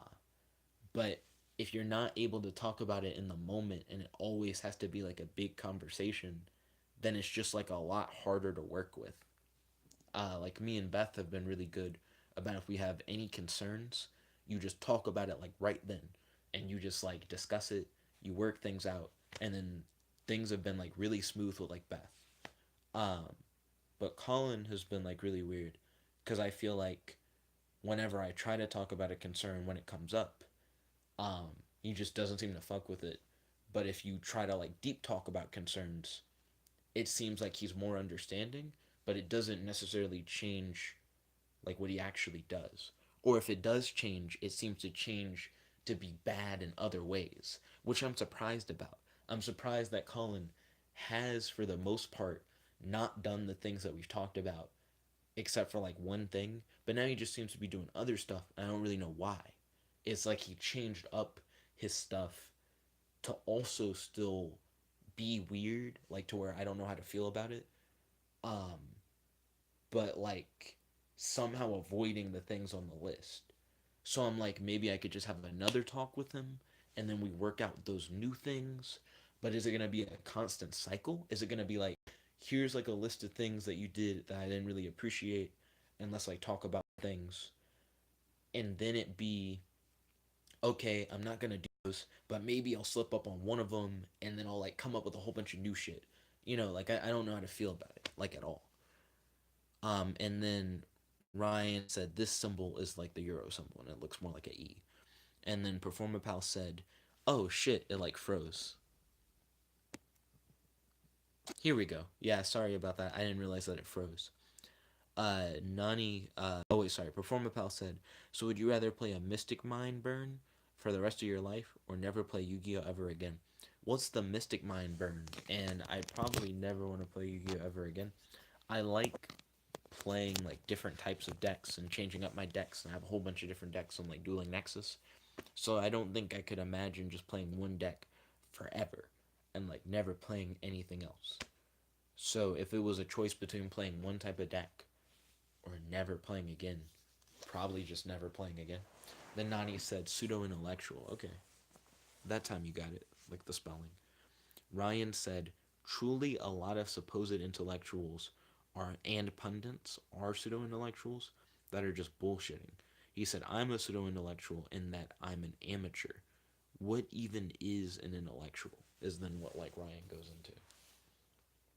Um, I think the pseudo intellectual thing feels weird. Uh, because I understand where you're coming from, where you're like, it just feels like dismissive, defensive name calling or whatever. Uh, Performa Pal said, gotta go. Okay, have a wonderful night. It's good to see you, dude. Thank you for coming to the stream. Truly appreciate it. Ryan said, is it still about the George Peterson being a lying grifter of an intellectual? Because he's a grift has been further exposed in like recent weeks.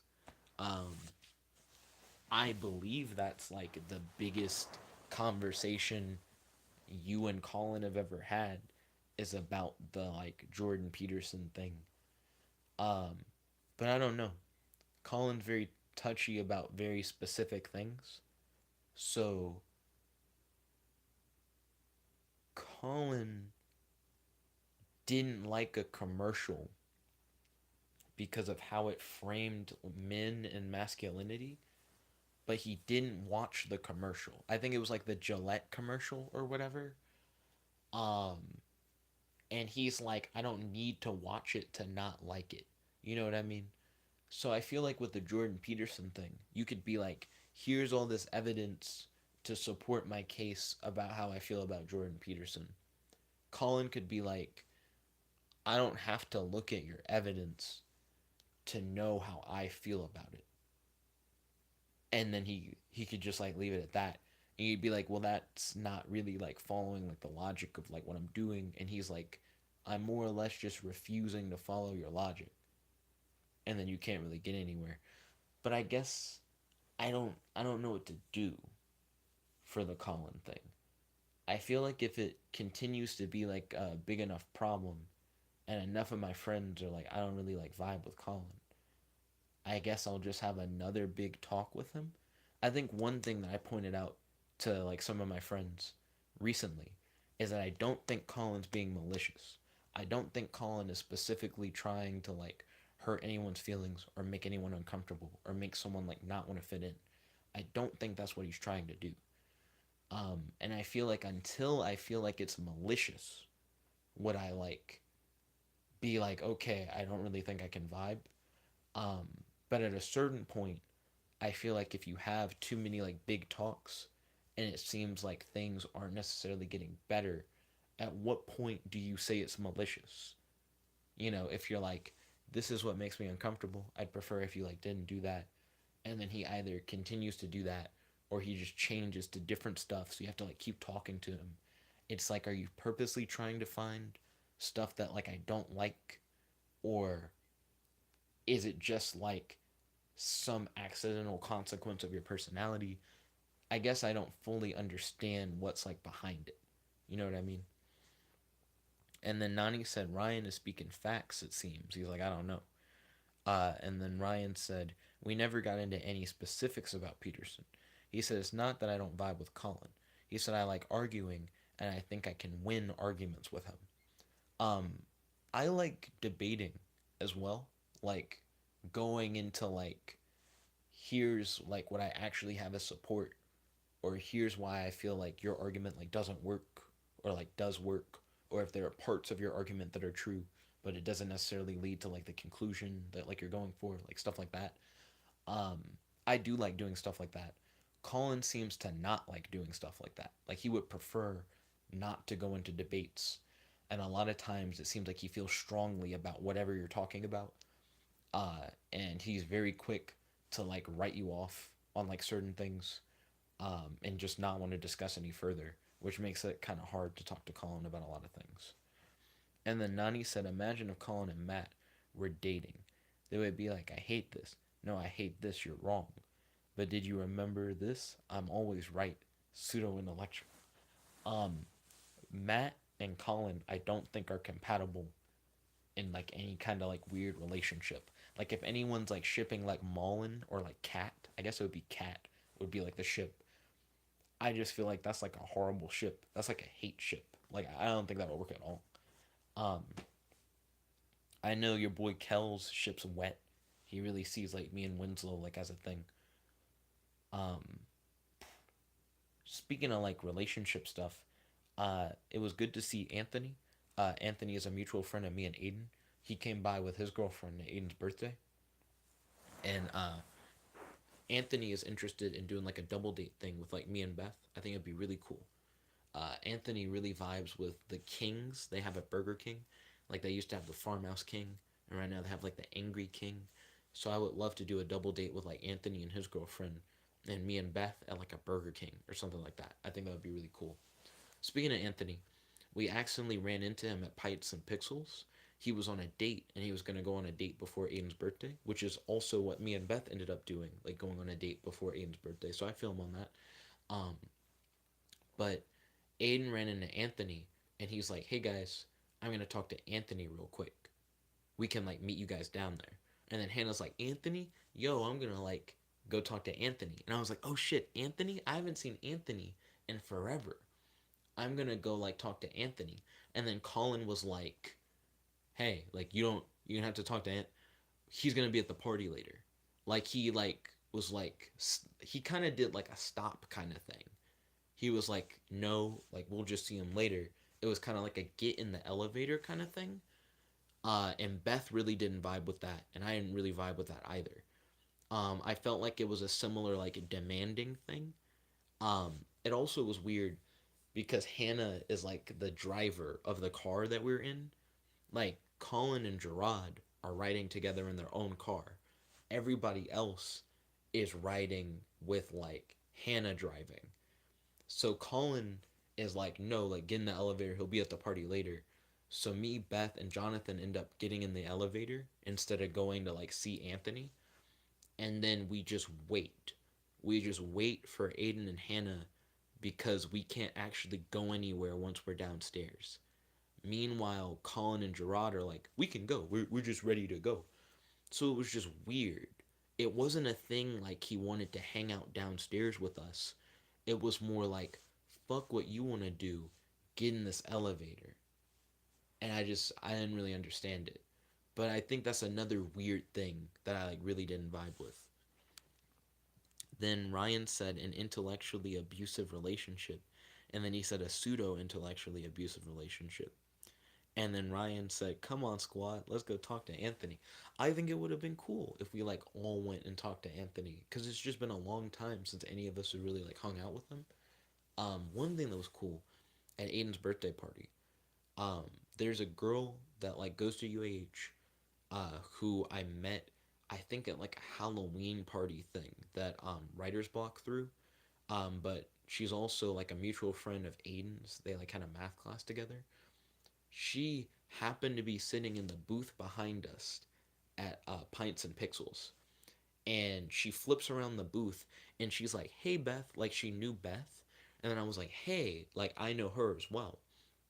So it was like an interesting, like, oh, like I'm surprised that we're like running into each other thing. And then I'm like, "Hey, we're here for like Aiden's birthday." So she like rushes out of the booth, gets behind Aiden, and then sings happy birthday to Aiden, but she does it in like an opera singer style thing. And I thought she had like a pretty nice voice. She like really like goes like full into like the happy birthday song. I felt like she did like a good job of it. But then once she finished singing happy birthday to Aiden, we turn around and all the friends that she was there with are just gone. Like they like grabbed their bags and shit and they're just not in the booth. So then she like goes and like, she like tries to find her friends, but it was just a really weird interaction.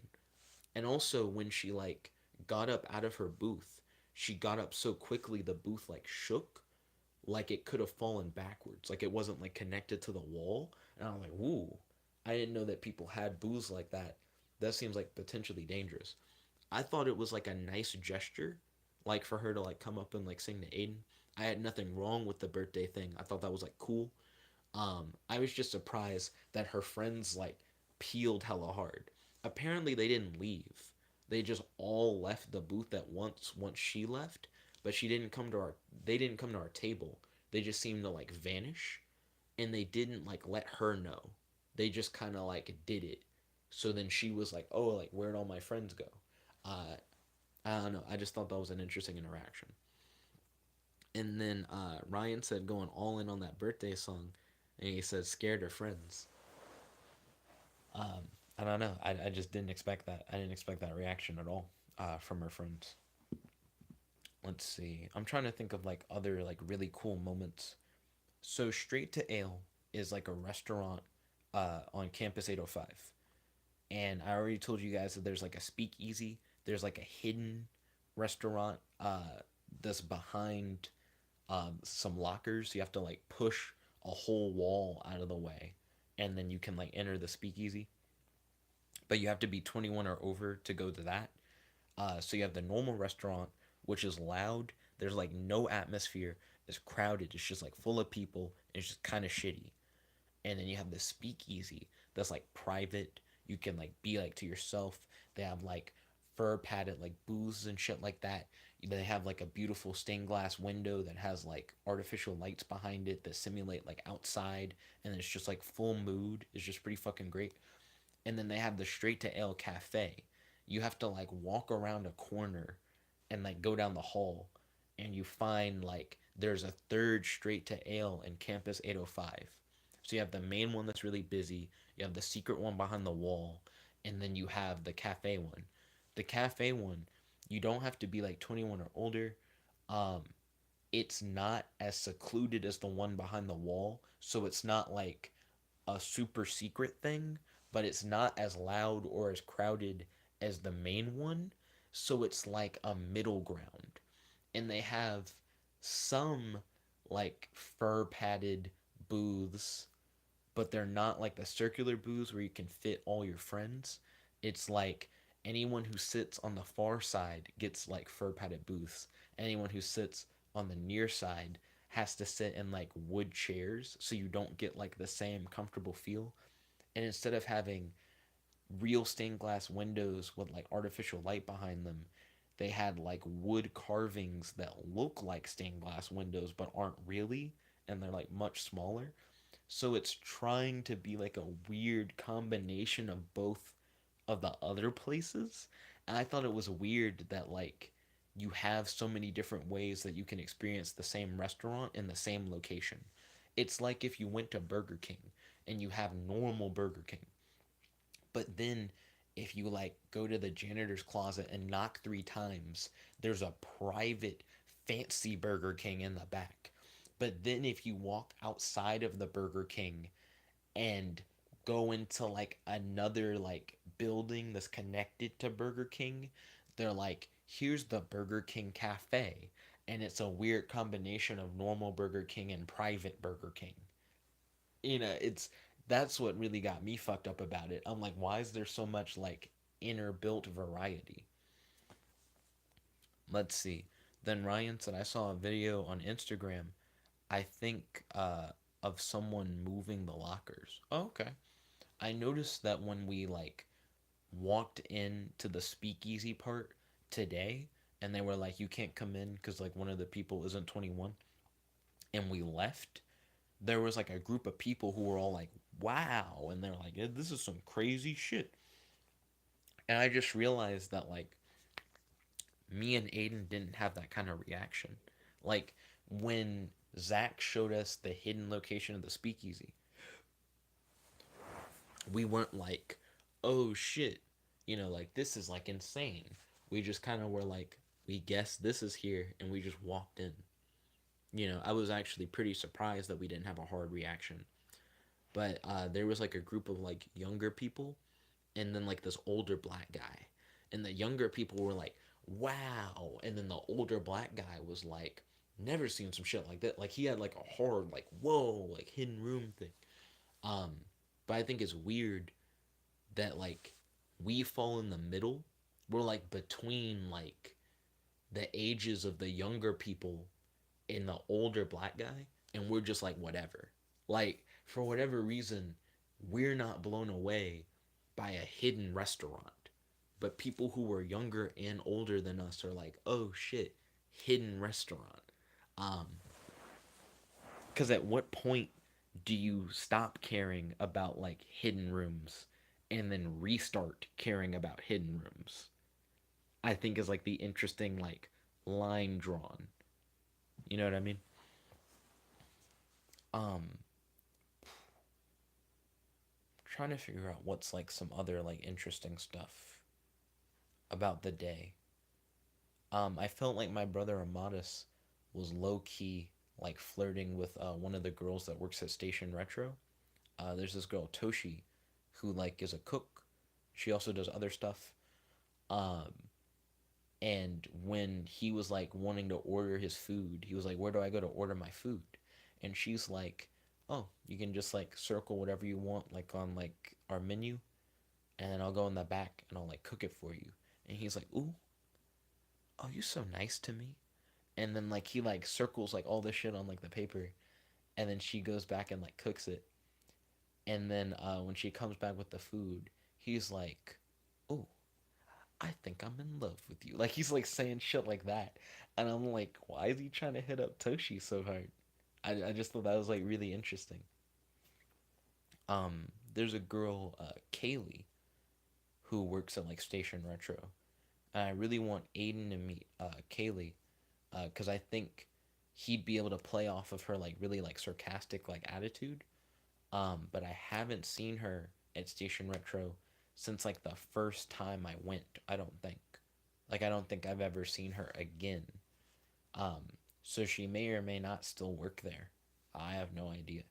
But when like I went initially and met her, she's like, I'm here every day. She's like, I work like pretty much every day. And now every time I go, she's like never there. Um, she may or may not have been replaced by Toshi. Because I remember when I first went to Station Retro, I didn't see Toshi. Now every time I go, I see Toshi. I don't see Kaylee. So I don't really know what's going on with that. Um, Me and Beth are a little concerned about like how much time we'll be able to spend together. I kind of mentioned this earlier. Um, because of the fact that like I'm probably gonna be starting like work soon, and she has like school.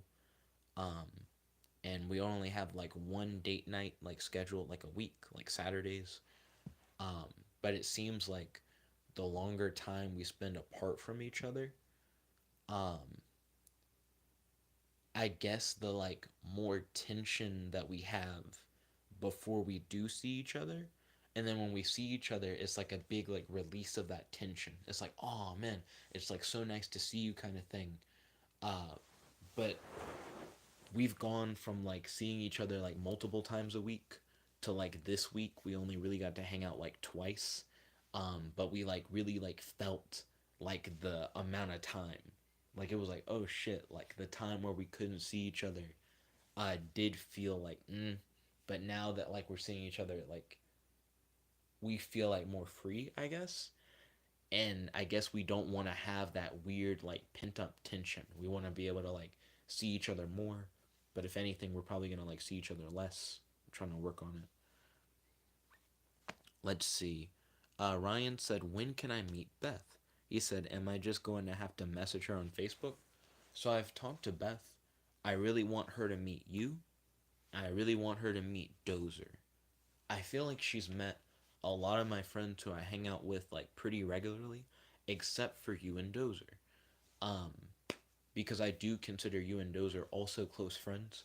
We may not hang out all the time, but I feel like under more convenient circumstances we would. Like if we like lived closer, I think we would hang out like a lot more often. I find myself hanging out with Aiden so much, but Aiden's like 8 minutes away. It's just really convenient to hang out with Aiden. I think if you and Dozer were also just like 8 minutes away, we'd probably hang out a lot more than like we normally do. It has to do with like proximity, not that I like don't fuck with you guys as much. Like I do. I just can't see you that often. You know what I mean? I do think me and Aiden do get into like deeper talks though. I do feel like I'm a lot closer to Aiden, but I also think that's because me and Aiden see each other so often. I don't think it's a thing where I couldn't get as close with you or Dozer. It's just I don't get as many opportunities to do so, if that makes any sense. Then Ryan said, "You'll have to transition to a long term relationship." And he said, "Maybe you can like Skype or something." Well, it's not a thing. Wait, transition to a long term. It's I was surprised that you said long term. My brain replaced term with like distance. Um, she has mentioned the concept of like us like video chatting and stuff like that. It's not that we'll like never see each other. It's just we'll go from seeing each other twice, maybe three times a week, to maybe only seeing each other like twice a week or once a week. Um, she wants to try and make it to like Friday night trivia at like Station Retro, so that we can like all get together at Station Retro and hang out and like do trivia, and I can meet like a few more of her friends who she can also invite to like come down and like do trivia with us and everything. Um, and I do think that would be cool. I think I'd really enjoy that, like us all getting together. Um, but I do think it is going to be interesting to go from being able to see each other so many times a week to only being able to see each other once. And we may have to start like doing like video chats and stuff like that. We text pretty constantly. Um, it's just once I start working, I'm not gonna be able to text at work. So it's gonna be a thing where like I wake up, I like text her a bit, and then I go like I'm going to work. I'm just not gonna be responsive because I'm not gonna text while I'm driving to work, and then once I get to work, I'm gonna be like working. So I won't have like time to text, nor is it appropriate for me to text at work. You know, I'm like working with like products for like the government, and I can't like disclose stuff that I'm doing. And it's probably not a good idea for me to be texting while working on stuff like that. You know what I mean? It's just not the place for it, is what I'm saying. So I won't be able to really talk to her again until I like get off work. And then when I get off work, it's like, well, I'm about to drive, so I can't really text while I'm driving. So I may text her like, "Hey, I'm like off work. Hope you're doing well. I'm about to drive." And then I like get home, and then once I get home, I'm probably going to want to like exercise and shower and then do like the live stream. And then after that, um I'll be able to like maybe talk with her for an hour and then like go to bed. And like that would be like about it. I mean, that's a little bit of an exaggeration. I will have a little bit of time. Once I start working, what I want to do is like maybe get off of work at like 5.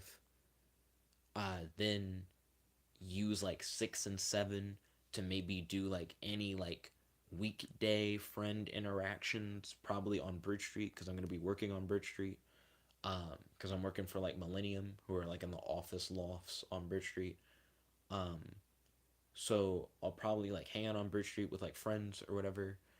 Like during the 6 and 7 o'clock period, maybe around like 7:30, dip from Bridge Street, go home, then do the whole like, damn, 7:30 is a little too late. Because if I want to like exercise and shower, that a lot of times ends up taking like an hour. Because it'll take like half an hour to exercise and half an hour to shower. Because a lot of times I'll procrastinate exercising. I could probably exercise in like 15 minutes, but because I like do other shit while I exercise, it never ends up being that short. It ends up being like twice as long, if anything. Um, but exercising, shower, if that takes like an hour, then if I get off work at 5, I probably need to dip from Bridge Street at like 6 something so that I can get home at 7 so that I can exercise and shower, and then fresh out the shower like dressed I can start the vlog at like 8 something and then end it at 9 and then talk to Beth for like maybe like half an hour and then at like 9:30 like go to bed. And then Nani said I feel it. um I don't know, it's just interesting. Ryan said, what do you feel? And then Nani said, Skype of what's? So Ryan was talking about how since me and Beth, once I start working, won't be able to like see each other as much. Maybe trying to like Skype on days where like we can't like hang out directly. Uh, I don't like phone calls. That's like a thing that I don't really vibe with. I don't like where you can't confirm that you're not talking over someone, and I don't like um when what you're saying is subject to like interruption or error due to like internet connection or phone service. So because of that, um I'm always worried that like the connection's going to cut out, they're going to not be able to hear me or I'm going to not be able to hear them, shit like that. I think it's just really weird. That being said, we're essentially doing a phone call, but I think it's different because you guys have like the live chat. I feel like I can't accidentally interrupt you guys or vice versa because we're communicating in two very different ways. Uh, then Nani said, "Oh yeah, true." Or FaceTime. He said, "So you want to like end the relationship or something?" He said, "If it cuts out, then call again." Understandable. And no, it's not like I want to end the relationship thing. I'm totally happy in my current relationship with Beth.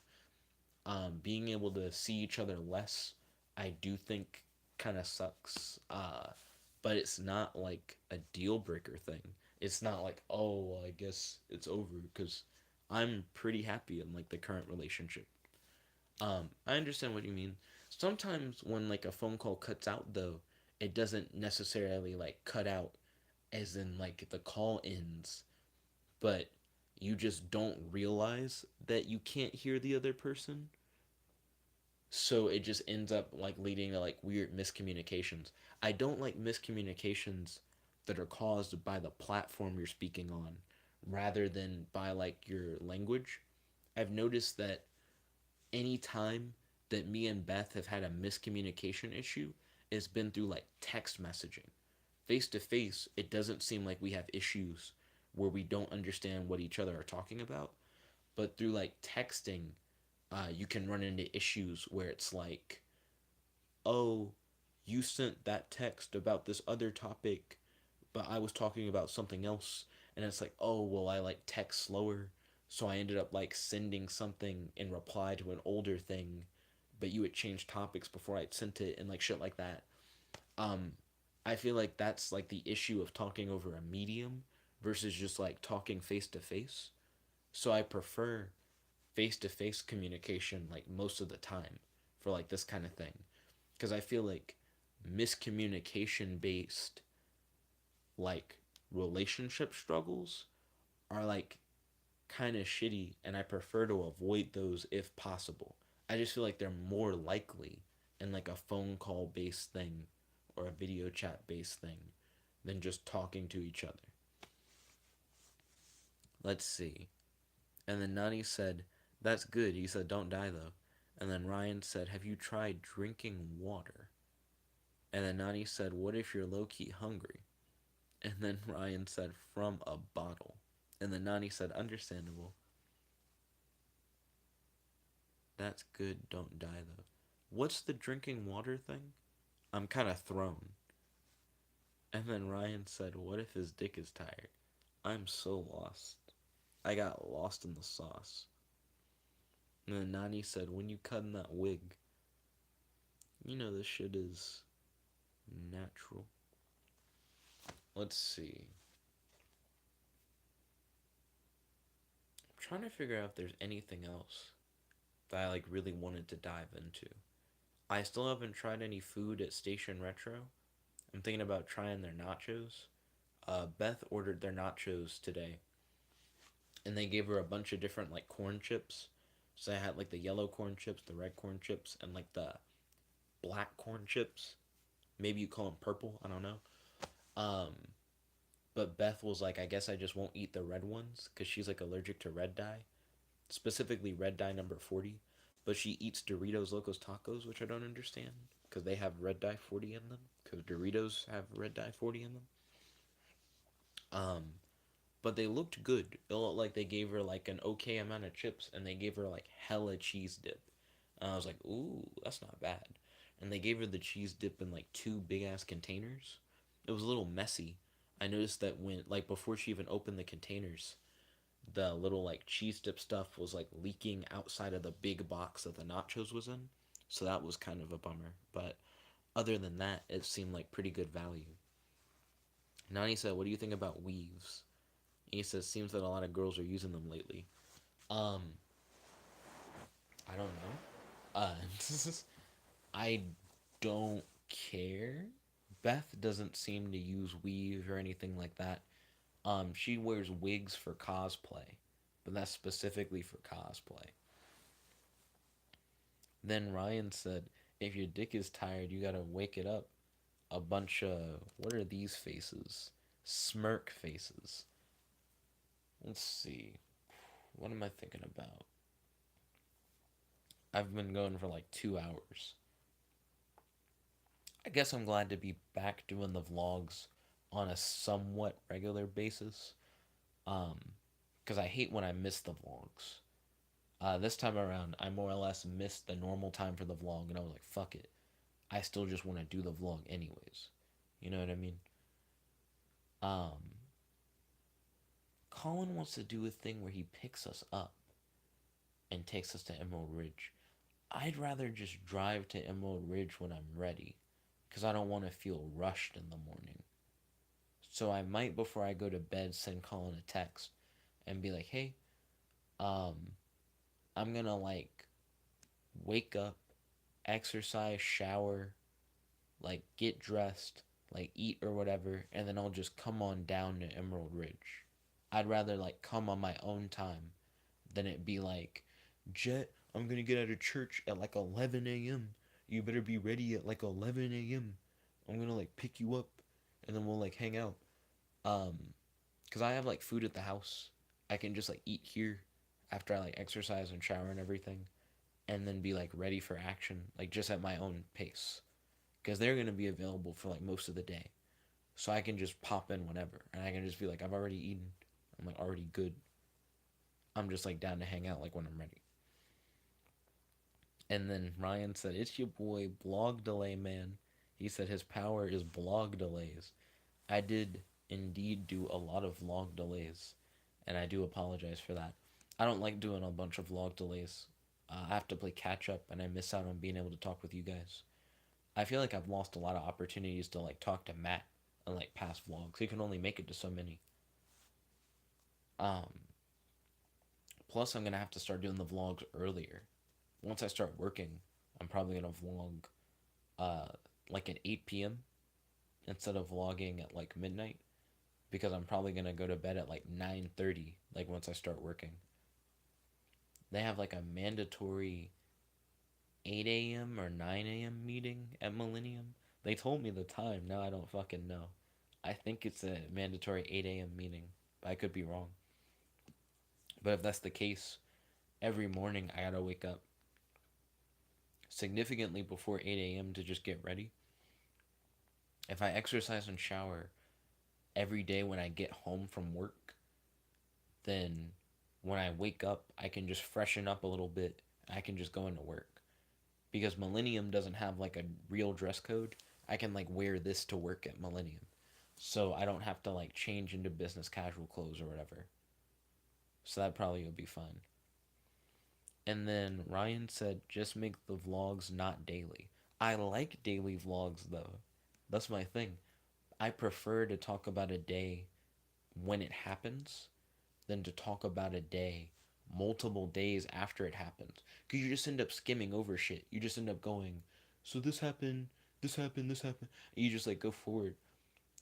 I feel like I've talked a good bit about like June 1st, but I feel like if I waited until June 5th to do it, I wouldn't remember shit. You know what I mean? I'd be like, Aiden's birthday was like today, and I had a date with Beth, and we played Uno and shit, and like that'd be like all I remembered. Because it's just harder to keep up with days if you don't like talk about it right when it happened. And then Ryan's like, you could do them like every other day. That's more or less what I was doing when I was hanging out with Aiden, at least for a little bit.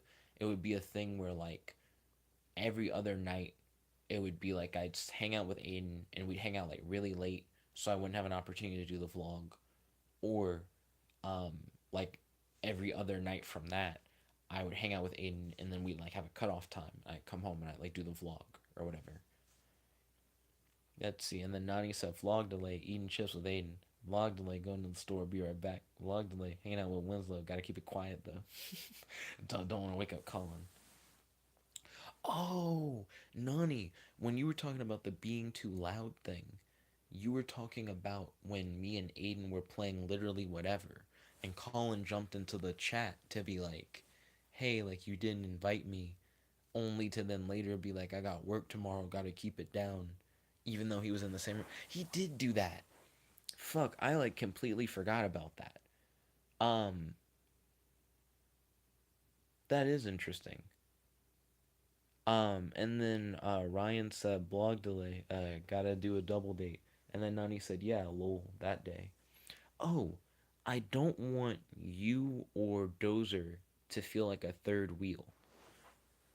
So I'm trying to figure out, right, how to do like a hangout where like you get to meet Beth and like Dozer gets to meet Beth, where it's not a thing where you guys feel like you're left out for whatever reason. I used to feel like a third wheel when I would hang out with like Dozer and Serena sometimes because I'd feel kind of lonely. Like even though you're with friends and you're hanging out, you can still feel this weird dissonance where you're like, and these two people like really care for each other. And I don't have anyone like with me kind of thing. Um, and I just kind of would feel like a little weird. Um, and I wouldn't want you guys to feel that way. I totally understand when people feel like uncomfortable about like the third wheel thing. So I try to make it where I either do like double dates or like group hangouts where it's like me, Beth, and then like multiple friends so that no one feels like left out for whatever reason. Let's see. And then Nani said, yeah, lol, that day. He did that in chat. And then Ryan said, you didn't invite me, but I didn't want to go anyway. Well, part of it is that me and Winslow were like writing game guides, and I knew that Winslow wanted to play his game. Um, but I guess it just never occurred to me to like invite anybody. It wasn't a thing where Winslow's like, I want to play this game, get all the niggas together. He's like, I want to play the game with you tonight. And Aiden, a lot of times, prefers smaller hangouts. Tonight was an exception because it was like a birthday party. So he just wanted to make sure that everybody was involved in the birthday party. Most of the time, Aiden is like, I just want one on one hangouts, like just me and another person, so that we can get into like really deep, comfortable like conversations, where you can just kind of talk about anything with the other person. Um, so I imagine Aiden wasn't when like we were like let's do like RPG stuff, like yo we gotta get as many niggas as possible, and it didn't feel like that kind of vibe. I know that Aiden does want to play his game with more people. I think he'd be more than happy to play literally whatever with you, Ryan. But I think for that particular game session, he was like using like new rules and mechanics, and he was just trying to more or less test them. So he probably wasn't trying to test them on like a whole bunch of people at once. He was just trying to get a feel for it and figure out what he needs to like change. You know what I mean? And then Nani said you didn't want to. Why? Like, didn't want to like play like literally whatever. And then Ryan said, Jet, I thrive on the third wheel. I mean, if you're totally fine with it, then that's cool. Um, I will say that like Beth is like pretty affectionate. So a lot of times when we hang out, it is a lot of like cuddling and like hugging and like stuff like that. And I wouldn't want you to feel uncomfortable for whatever reason. You know what I mean? And then Nani said, should Nick bring a guy for you, like to hang out with like Ryan? And then Ryan said, I would rather third wheel in my loneliness, uh, if I get to meet Beth. I just realized what that emoji was. I thought it was like a tongue. I was like, the fuck? Then Nani said, would you do that in Winslow's house or where? You mean the literally whatever RPG thing? And then Ryan said, no, I meant Colin was complaining about not getting invited. Colin did complain about not getting invited, but he was there. He could have just easily just played if he wanted to. And earlier that day, Colin had like kicked open Aiden's door. Aiden's door wasn't completely closed, it was like ajar, but he like kicked open Aiden's door and he was like, you're telling me you guys have been here this whole time? He's like, I've been here for like 30 minutes and nobody told me you guys were here. And he just walks into Aiden's room and starts talking to us. Um, but when we were playing the game, he was like, it would be rude for me to just come in. And it's like, but you did that earlier, like the same day. I don't understand. It was just weird. I think it's interesting whenever Colin does that in particular. He'll do like a weird double standard thing. He'll do something, and then you'll either ask him to more or less do what he did before, or you'll do what he did. And then he'll go, I can't do what I did before because you shouldn't do that. Or he'll be like, you can't do what I did because you shouldn't do that. And it's like, well, then why did you do it? Like, you're not really leading by example then. Um, the examples of that being the example I just gave about like the door thing and then saying, I can't just come in because that's rude. And the Uno thing where he like points out like a trivia story, like anecdote as like a shit on, and then I like retort with a trivia story anecdote, and then he's like, "That's not evidence," and I'm like, "Well, what's what you did?" Like I don't understand like what the difference is. So it was really weird. And then Nani said, "Cause wouldn't it be awkward if Colin is there, like doing like the RPG thing, depending on what he did?" You know what I mean? Like I can imagine playing an RPG thing with Colin and it not necessarily being awkward, but I imagine it would be. Because I imagine Colin would be like, I hate Jet's character and I don't care about what Jet's character's doing and I don't feel like invested in Jet's character story, and Jet always plays like weird eccentric characters and I do think it's interesting when you get to understand the things about someone that kind of can like rub you the wrong way, so you can imagine like what things they could do in certain scenarios where you'd be like, yeah, I just probably wouldn't fuck with that. Let's see. And then Nani said, what if that emoji I can't see? And then Ryan said, it's meat. It's like a steak emoji. And then Nani said, no, I mean if Ryan is there. Why would it be awkward if Ryan is there? I imagine Ryan could just play the. I've seen Ryan play Jank Heroes before. He seems to be actually pretty chill, and he doesn't really seem to care too much. He just kind of goes along for the ride, which in its own right can be interesting because he'll just make choices that you may not expect. So I think it'd be fine. Then Ryan used the meat on bone emoji. I noticed for the steak emoji, for whatever reason, I can't get it to tell me what it is. But the meat on bone emoji, I can just put my mouse over it and it tells me what it is. And then 96, because Colin lives there. He's like, wouldn't it be awkward for Ryan to be there if Colin's there? And then Ryan said, why would Ryan be there? And he said, that would be rude. I think Colin would say something like that. If Ryan was playing literally whatever with us, but not Colin, I think Colin would be like, I live here and you didn't invite me, but you invited this guy who I don't even like necessarily to come play in my house. He'd be like, that's rude. Like, you didn't hit me up, but you hit this other guy. He doesn't even live here.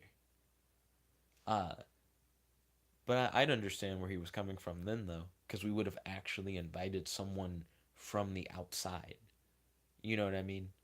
Like someone who doesn't live there. For the situation of which he did complain about the invitation, I guess it didn't feel that way, but I could see him saying it for that. Now that we know that Colin's interested in playing literally whatever, though, we can just ask him to play. You know. And Ryan, if you're interested in playing literally whatever, feel free to tell us. Then Ryan said Aiden gets to hang out with you personal 1v1. He said, I respect that. Oh, so are you saying that's why you like wouldn't want to do it? Like you're like, I really like the fact that you guys do like the 1v1 thing. Well, that's cool. That's totally fine. Then Nani said Ryan wants to smash. I don't know why you feel that way. Let's see. Beth tomorrow has like an early church service volunteering thing, and then she says she's probably gonna nap. She might have to dog sit tomorrow, I don't know. And then she's probably gonna work on like physics homework. Tomorrow I'm gonna try and hang out with like Colin, Gerard, and Dozer. I don't know at what time they're all trying to hang out, but I kind of want to hang out at my own pace. So I probably want to do a thing where like I said, I'll tell Colin, hey, you don't have to pick me up. I'm still gonna come by, but I just want to like wake up naturally rather than like have to set an alarm and like get ready like when you're ready kind of thing. And then once I'm ready, like once I'm like showered and everything, since I have my own car and you just live close, I can just drive. I can just come to you like when I'm ready. And I can have like already eaten and like everything like that without having to like rush. I don't really like having to rush, especially when I have my own car. Like if I'm not on someone else's timetable and I can just take my time, I prefer to just take my time. Let's see. Nani said, "Will you ever do streams with Beth?" Yes. So I want to do Q&A or like an AMA, more like a Q&A. I don't think Beth is actually down for ask me anything, but I think she is down for like a question and answer thing. Um, because I'd really want you guys to meet Beth. Um, while I hang out with like Aiden like all the time, like in person. Um, if there's any like group of people that I'm like really close to in the idea that I talk to them like every day, it's you guys. You know what I mean? Like if it's not, I could have a day where I don't interact with anybody like physically. That's very rare. A lot of times I'm hanging out with somebody pretty much every day. But there have been days where I've been like a homebody maybe I'm like studying or like preparing for something or like filling out like clearance paperwork or something like that. And I'm just kind of like alone for most of the day. But then at the end of the day, no matter who I've hung out with, I talk to you guys and like we have like interesting conversations, even if it's only for an hour or sometimes like this where it's like multiple hour streams. You know what I mean? So I would really like you guys to like meet Beth and like be able to like have discussions with her and like stuff like that. You know what I mean? Um, so I'd really like a Q&A for you guys to just kind of like get to know each other. You know what I mean? I keep saying you know what I mean. Beth really wants to do cosplay videos. She likes walking around cons and cosplay, role playing with other cosplayers, and doing like cosplay meetups and stuff like that. And she's like, I think it would be really cool if we did vlogs where she like talked about cosplay, or like did like a makeup tutorial, or like did like a cosplay meetup with like other cosplayers, or just a video of like her like walking around the con or whatever. And I'm like, that's cool. I just feel like for cons specifically, I'd want to do like very specific stuff. Like I want to make sure that I like did a video where I film like the whole dealer's room so that people can get the experience of being in the dealer's room, and like film like a whole cosplay contest where like people can get the experience of seeing a cosplay contest without actually going to the con. Shit like that. You know what I mean? Fuck, I keep doing that. I keep saying you know what I mean. Maybe it's because I'm like so sleepy that my brain is just stuck on like one particular line. Let's see. Uh, then Ryan said Beth is too busy with Instagram to stream. And then he said Ryan has no one to smash. And he said weird thing to say. Um,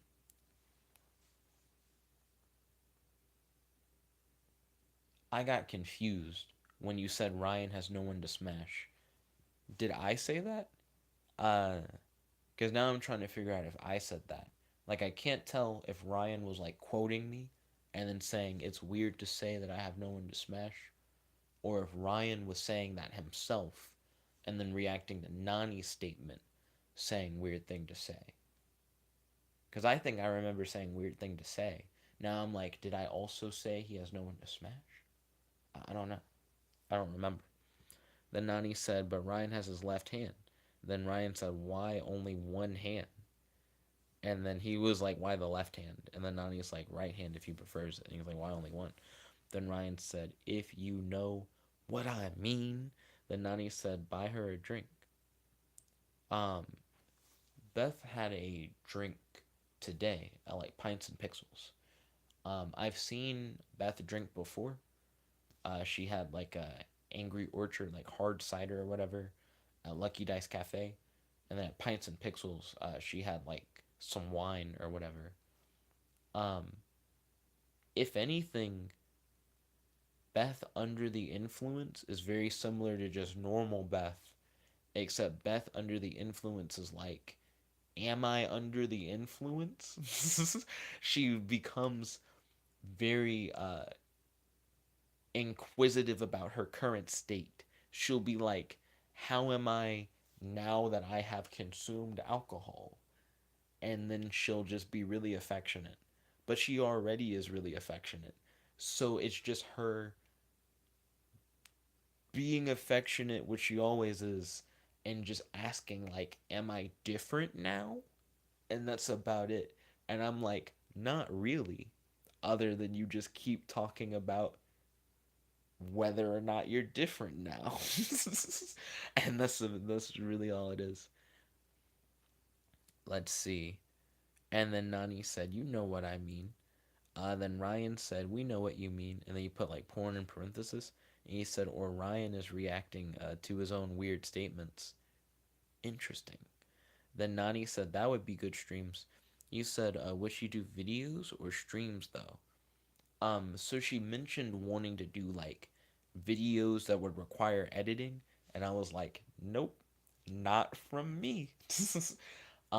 Very rarely do I ever go, man, I really want to edit a video. I really prefer live content. I feel like it's like some of the easiest stuff to make, but I also feel like it's some of like the realest shit you can make. You can just straight up just talk to people. You know what I mean? Fuck, I keep saying you know what I mean. Um, but I really vibe with live content. I prefer live content. It feels more real. I prefer live content to make. I don't prefer live content to watch. I don't watch a lot of people do live shit. Um, but I do really enjoy this. This is kind of like a podcast. And I guess I do like podcasts that were more or less like filmed live, but you can watch it later, and that's similar to what I'm doing here. Uh, so yeah, I really like the podcast vibe. Let's see. Then Ryan said hard juice. What's hard juice? Because Beth likes hard ciders and stuff like that. Then Nani said as long as she isn't a pseudo intellectual. And then Ryan said a pseudo drunk. Then Kevin said Jet getting a girl drunk. Yikes, lol. Just kidding. Then he said hello. Yo, Kevin, welcome to the stream. It's good to have you. How's your day today? Do you have any questions for your boy? And do you have any discussion topics you'd like to talk about on this stream? I almost said, do you have any live streams you'd like to talk about on this stream? Ryan said last time that happened, he got divorced, and then he's put in parenthesis because of porn. I think it would be really weird if I got divorced because of porn. Like if that was like the circumstance. Because I'm curious what porn related thing would lead to a divorce. Would it be you being in a porn? The other person being in a porn? You being in a porn together? You being in a porn together and it getting leaked? Someone watching like weird porn that the other person doesn't agree with? Both of you watching weird porn that neither one agree? You know, like there there's so many different weird storylines you could do where people got divorced over porn. I feel like you could have a show where each episode was a different couple that got divorced because of porn for a different reason, and it could still be fresh, maybe even like 2 seasons deep, like 12 episode seasons. Like each time you're like, I know they're getting divorced over porn, but for what reason? You know what I mean? Let's see. And then Nani said, are you at the floor? I am indeed on the floor. I sleep on the floor. That's what I do.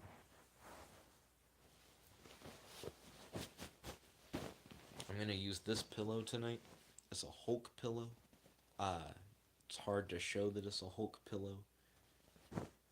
I used to have a Hulk bedroom upstairs, but I don't have a Hulk bedroom anymore. Um, at a certain age, my dad took the Hulk stuff out and replaced it with like an Auburn comforter, like Auburn football. Um, and that was it. I guess I still kept this pillow cover though, back when I had a Hulk room. I've never been into football really. I feel like if that room had stayed a Hulk room, I've never really been into Hulk either. So damn. Now I think about it, it doesn't really matter which one it is, like Hulk or football. I didn't really fuck with either one. I've had a Spider-Man room at my grandma's house before, and I do kind of like Spider-Man, so that's fine. Um Damn, if I was to do a themed room as an adult, Firestorm is really cool. Blue Beetle is really cool. Red Tornado's pretty dope. Like if I was to do like a superhero themed room, I feel like all those characters are kind of obscure though. Like until like Firestorm, Blue Beetle, or Red Tornado has a movie, I feel like it would be kind of difficult to like do like a room themed on them. Plus, room themes I feel like are completed by beds really, and I don't sleep in a bed. So maybe if I had like a Red Tornado like comforter that fit like a grown ass man, then I guess that would work.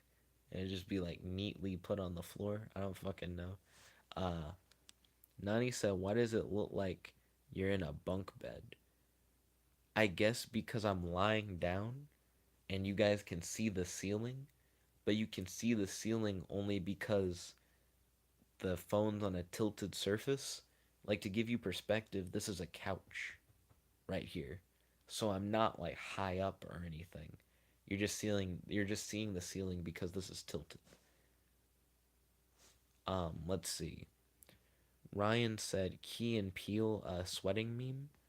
I don't really watch Key and Peele. I've never really been into it.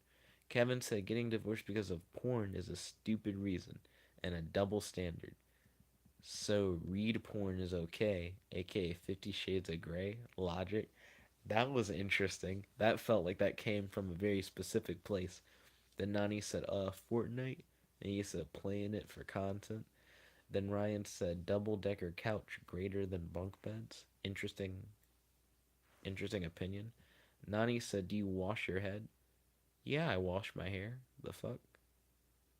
You know how gross my hair would be if I didn't wash my hair? That's ridiculous. I wash my hair every fucking day. And I don't let people play with my hair. The only person I let play with my hair is Beth. And I talked to Beth today. I was like, you're the only person who gets that privilege. And she's like, same. You're the only, she's like my hairdresser, I guess. But like, other than people who are supposed to touch my hair, she's like, I don't even let my parents touch my hair. I'm like, same. I don't let my parents touch my hair either. Now, I did hit up Beth and go, now, with that privilege, though, you gotta wash those hands. Beth was like eating nachos or whatever, and then she'd like play with my hair or whatever, and I was like, ooh, I don't really vibe with that.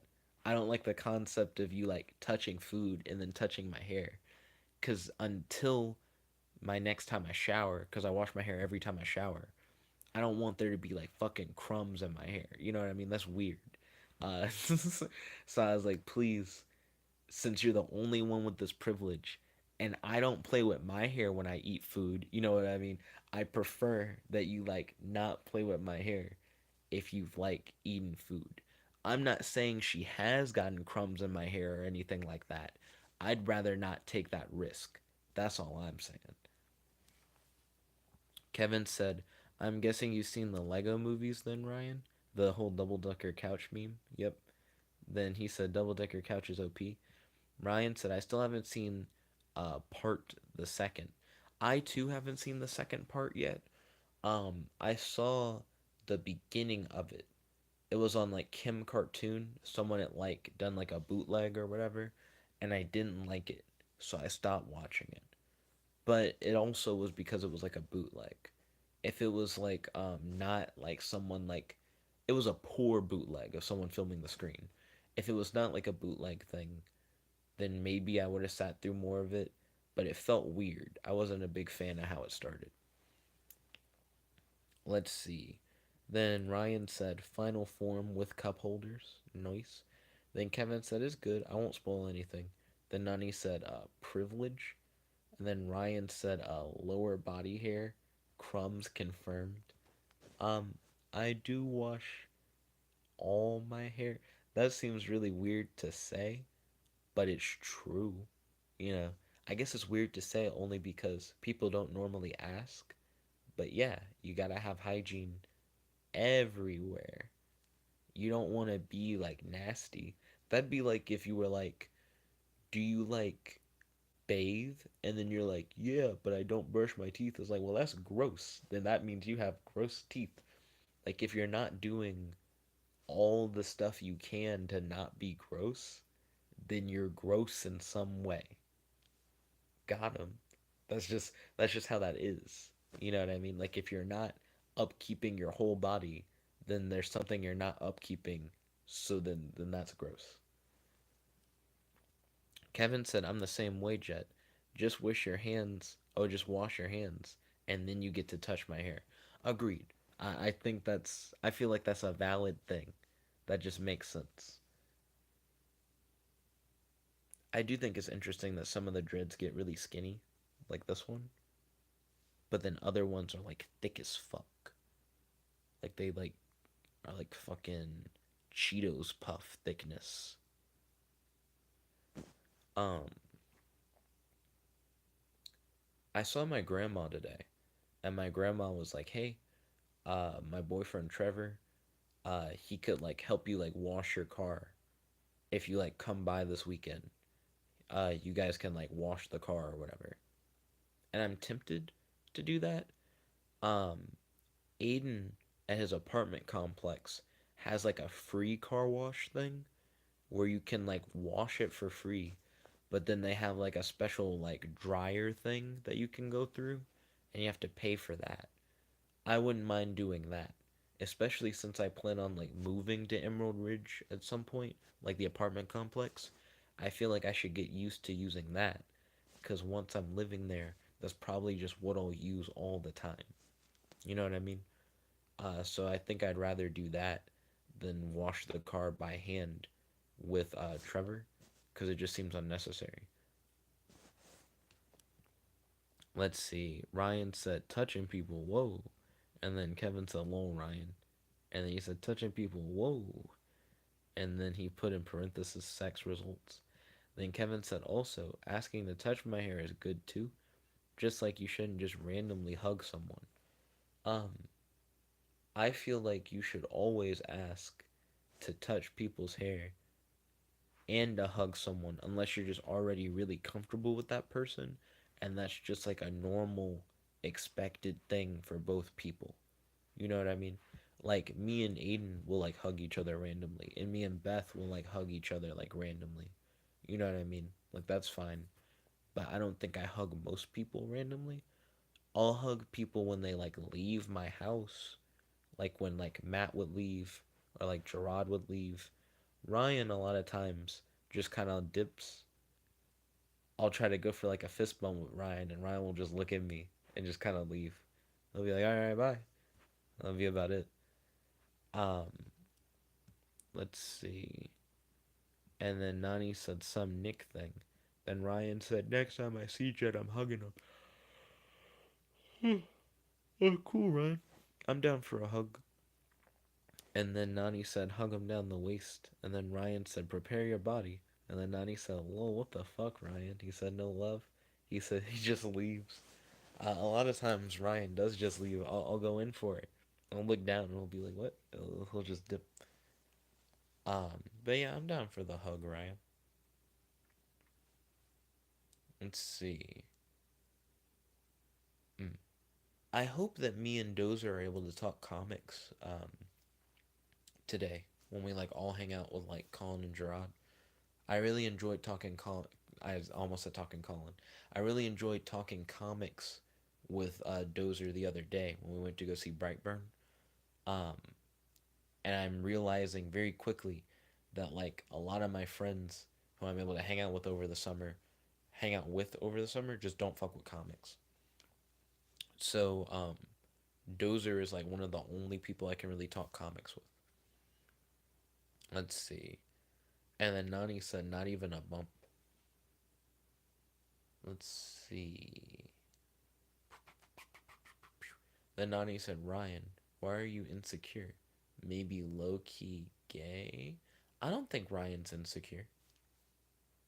I don't know. Um, I don't think Ryan's done anything that suggests that he's insecure.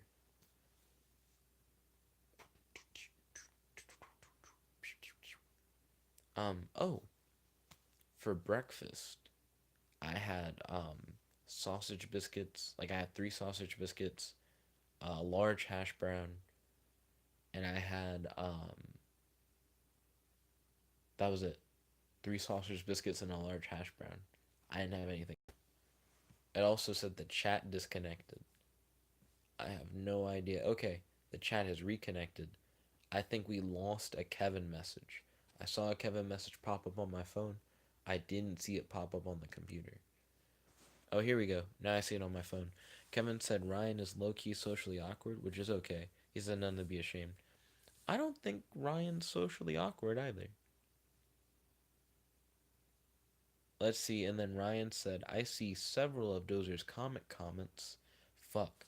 Comic comments on Facebook. Yeah.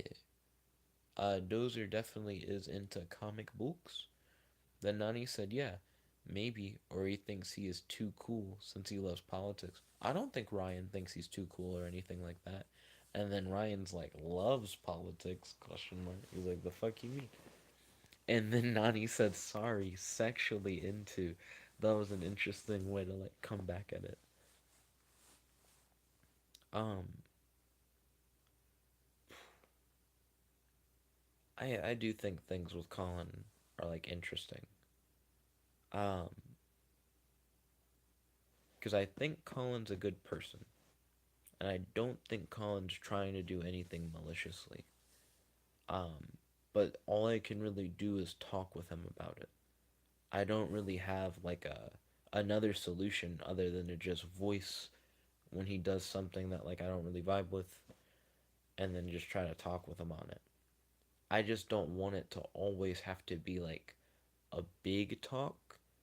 I want to just be able to like tell him during the moment, like, hey, like, I don't vibe with like this or that, and him like understand, rather than it be a thing where it's like in the moment I tell him I don't vibe with it, and then we end up in a weird agree to disagree where like I don't go for the agree to disagree, Colin goes for it, or Colin just more or less says like how Jet feels doesn't matter, which I feel like he does sometimes as well, which is kind of weird. Let's see. The Nani said, I just got a puppy. Ryan said, I'm stimulated by communism. Colin would hate that line. He would hate that line with a passion. Nani said, okay, trying to teach it to not bite my stuff. She destroyed my earphones like 2 times after I bought them. I'm sorry to hear that. Um, did you say you just got the puppy? Like, how long have you had it? For the puppy to have destroyed your earphones multiple times. I imagine that wasn't today, right? Did you like get a puppy today and it fucked up your earphones and you got more earphones that fucked up your other earphones? Then Kevin said, I got a new nephew. My sister had her son on Thursday. Congratulations, Kevin. That's really cool. Um, Aiden is gonna have like a new niece or nephew soon, which I think is gonna be cool. And then Nani said, she be trying to destroy my chargers and shit too. I'm sorry to hear that, Nani. It sounds expensive. Then Ryan said, usually. Then Nani said, lol, like 2 days ago. I think I might have said Nani says twice. Ryan said usually. Then Nani said, lol, like 2 days ago. Okay, so you've had the puppy for a little bit. I mean, 2 days isn't like too long, but it's 2 days.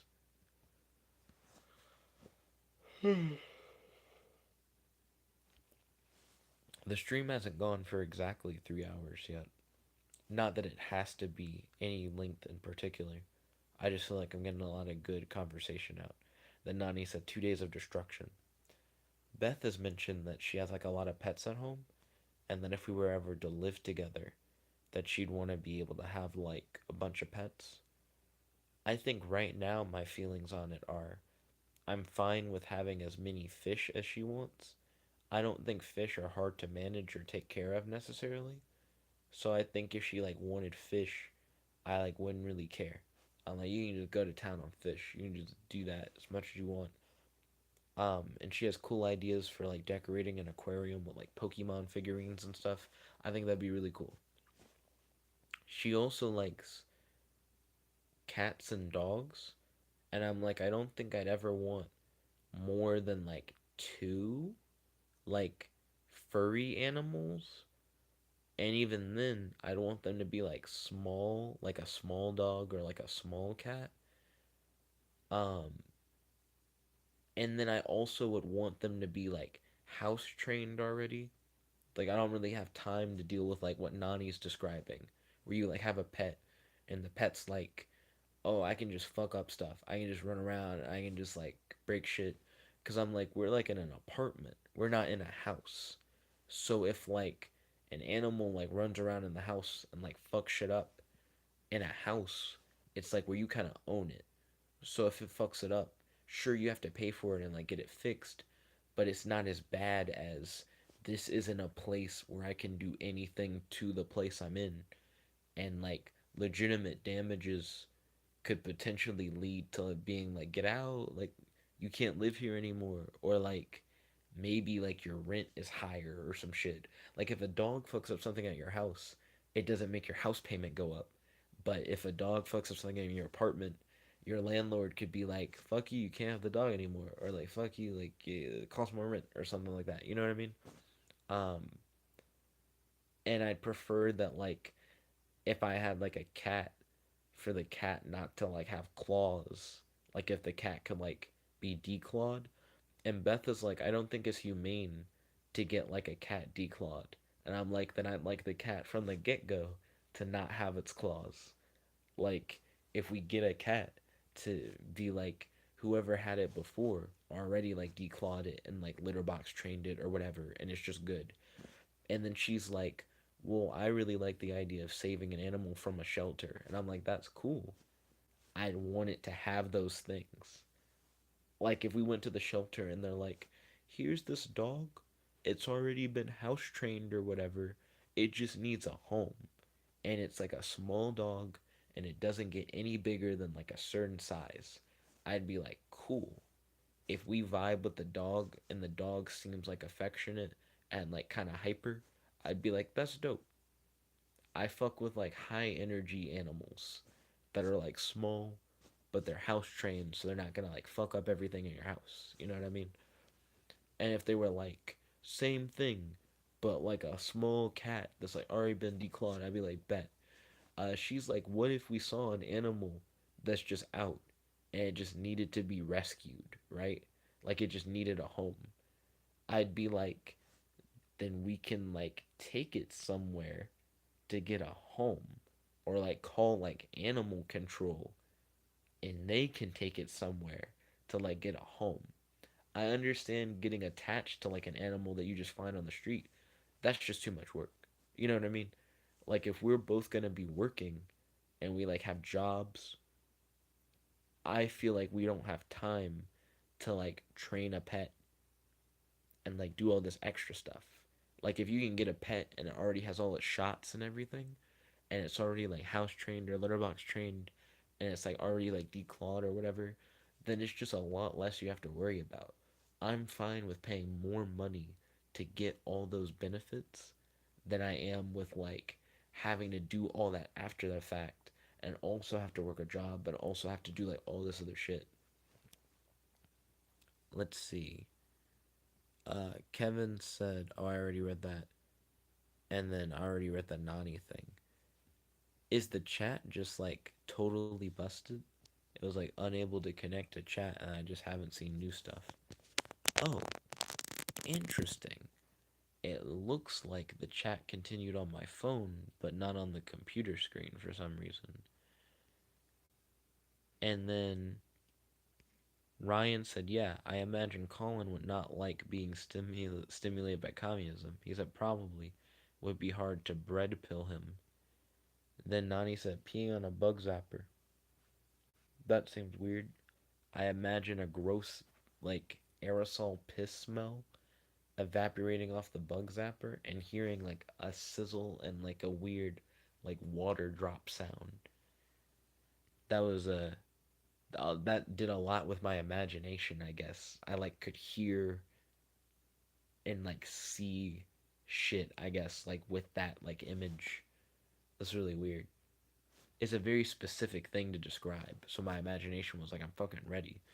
Ryan said, you ready for the 2020 election? I don't get into politics. Neither me or Winslow like really care for talking about politics. Beth also doesn't care about talking about politics, but Beth actually votes for stuff. Me and Winslow don't vote for shit. Beth votes for shit though. Then Nani asked, "Did you farted?" So he's asking like in the past, did you past tense fart?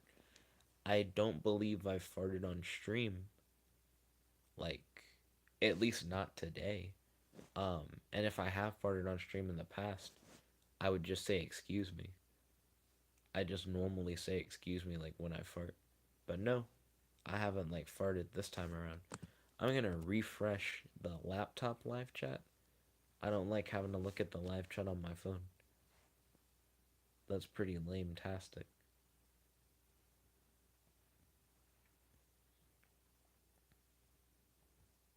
Let's see. And then Nani said, what did you mean by that, Ryan? And then Ryan said, fascists killing people.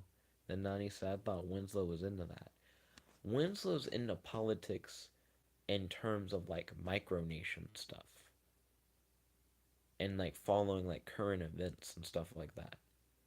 But Winslow isn't like I vote. Like he doesn't vote for stuff. Beth is like I don't like getting involved in politics. And I don't even think Beth like associates with a party or anything like that. Um, I may be wrong on the like associated with a party thing. I know that her views might be more liberal, but I don't think she like is sporting a particular party name necessarily. But she'll vote on bills.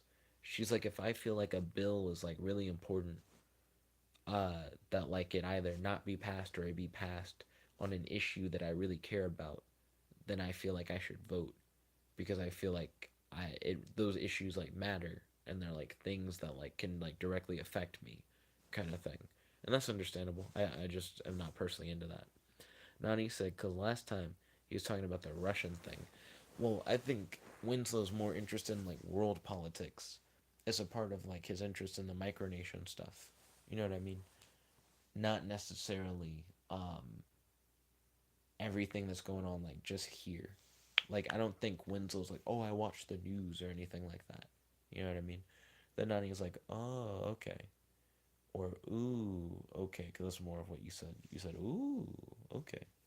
Then Ryan said Winslow is into micronations. He is very much so. Hmm. Let's see. I would really like a Blue Beetle movie if it was done right. A Firestorm movie would be interesting. I think I actually would really like that. Um, I don't know if we're ready for a Red Tornado movie. I think it's too early. I really like that character. A Sentry movie would be really cool, but a little confusing. Excuse me. In the current MCU continuity. And then Ryan's like, which Russian thing? Ukraine, Syria, etc. Oh,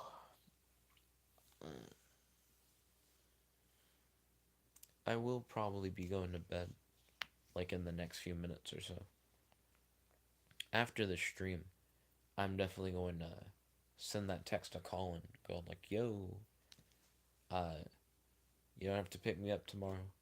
I'm still gonna come by and hang out, but I just want to wake up like on my own time. Like I kind of stayed up late, so I want to like wake up naturally and like get ready, and exercise, shower, and eat, and then just come by. Like I can just drive by when I'm ready." Then Ryan said America might be selling weapons to Al Qaeda related groups. And he said Georgia? What? I'm confused. And then Nani said he doesn't have a sub button. Who doesn't have a sub button? I feel like I'm missing stuff. Oh, it's set to top chat ever since I refreshed the page. So what have I missed? Who doesn't have a sub button? The fuck? Yeah, even once I set it back to live chat, it still doesn't make any sense. I have no context for that statement. But yeah, if I end the live stream at 4 and I try to get not 12 hours of sleep, fuck me, and I try to get 8 hours of sleep, and if I go to bed instantly, like I end the stream and I'm just knocked the fuck out, then I'd probably wake up around noon. Then I exercise and shower, which will take about an hour. So then I'll probably be like done exercising and showering around 1. Then let's say eating takes like 30 minutes. So maybe I'll be done by like 1:30, and then I can arrive at Colin's around like 1:40. I think otherwise Colin will get out of church at like 11, and then he'll be like, I want to come by and pick you up. And I'll be like, I only slept for 7 hours and I didn't have a chance to exercise. I didn't have a chance to shower. I didn't have a chance to eat. So then I'd be like, I'm gross. I can't eat yet because I haven't exercised. And I gotta exercise, which means I'll just be more gross. And I'll be able to eat. But then I can't just eat at home where I just have like free food. I'm gonna have to like eat wherever like you guys want to go.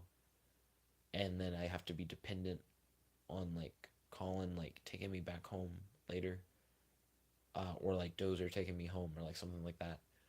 Um, I'd probably rather just like ride in my own car and be able to come and go as I please. Let's see. And then Nani said, I might get an arcade machine. Oh, uh, what kind? Then Ryan said, Russia and Georgia's border. What? And then Nani said, Are you tired? Yeah, I am a little bit. And then Ryan said, France borders Canada. Right now, I'm just kind of chilling. I'm probably about to go to bed, like right after the stream. Things are going really well with Beth. I'm thinking to myself, like right now, like I already kind of miss Beth. Um, Beth mentioned that we didn't really get a lot of private time like today. We had a date that went from like noon to like 4:50. So we spent like almost 5 hours alone, and then we hung out at Aiden's party from 5 to like 9:30. So then we hung out with everybody for about like 4.5 hours. But I understand what Beth means. Normally, for the significant other Saturdays, we spend a lot more time just me and Beth than like anything else. Like, normally, like 9 hour dates or so, where it's like just me and Beth for the most part. Um, I think we just didn't get enough like private time to like just to ourselves. So she's like, yo, if you're free like Tuesday evening, she's like, I'm down to do like something Tuesday evening. Uh, because I don't think either of us are really ready to not see each other as often as we should. Then Kevin said, what are your thoughts on anarchy? It's probably not a good idea. Then Nani said she wants private time, like snoo snoo. We don't like have sex or anything like that. Um, Beth's still like a virgin, and I respect that. Um, and that's totally fine. I was like in her situation like until last year. Like I was still like a virgin at like 21. That's totally fine. You do you. That's like a life decision thing, and I'm very open to that. So that's fine. Then Ryan said, Jet, what are your thoughts on anarchism? Then Kevin said, yeah, that. Thanks, Ryan. Then Ryan said, Jet doesn't have thoughts on it. Then Kevin said, lol. And then Nani said, did anarchies die? And then Ryan said, nor has he been explained what anarchism actually is. And he said, most people don't. Like most people don't think anarchism is like a good idea. Um,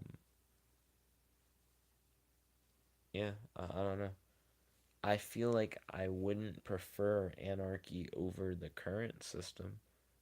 I feel like I'd be too afraid of just getting killed because there's no like law to uphold anyone to anything. Then Nani said, "Is it like a buy thing?" And he said, "What is that? Are you talking about anarchism?" And then Ryan said, "Anarchism rejects unjust hierarchies."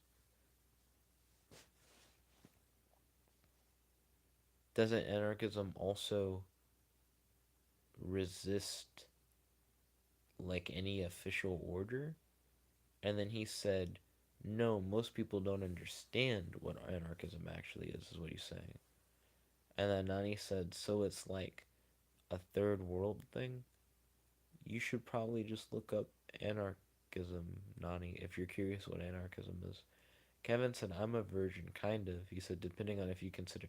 Ooh, that was a very sensitive topic. Uh, I'm sorry to hear that, Kevin. That like that happened. That definitely can be like a really like hard thing. Nani said, people are lazy. And he said, well, we got Ryan here. I probably am about to like go to bed soon. But I am sorry to hear that, Kevin. And then Nani said, we got Ryan here, the snatch expert. I think snatch expert is a very inappropriate title. If you walked up to somebody's office and they had a plaque that said snatch expert, you'd be like, the fuck? And then Nani said analysis. Then Ryan said that he is indeed a virgin, referring to himself. He said Ryan is a virgin. Um, Man. Then Kevin said, "Yeah, it happened to me when I was very young." I'm sorry to hear that, Kevin. That does really suck. Um, it's weird to say my condolences, but my condolences normally is reserved for like when people die. I think it just means I'm sorry to hear that, more or less. What I really mean to say is I'm sorry to hear that. I'm sorry that like stuff like that happens in general. It is like a wrong thing, and you have been wronged. And I hope that like stuff like that doesn't happen to like you or anybody else like anymore. Like if possible. Like I would prefer for that kind of thing to like just not occur. And then Nani said like, "Wait, what? How old are you?" And then Ryan's like 21. And then Nani said 21-year-old virgin out of pocket. He said, "Well, it's good as long as you're not like a 4-year-old virgin." Just because it was a movie, and there are plenty of people who are like older like virgins. Also, I was also a virgin at like 21. It's just a life choice thing. Um, I don't really regret losing my virginity.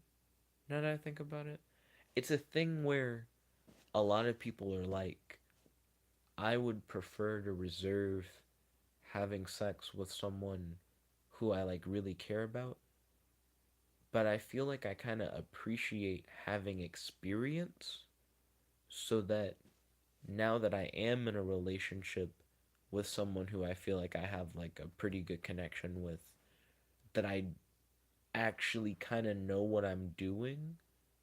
Like the first time I did anything, I didn't really know what to expect. So now I feel like I have like a better idea of what to expect. Ooh, I may not have cut off the porch light. I'll be right back. I'm supposed to do that when I get home.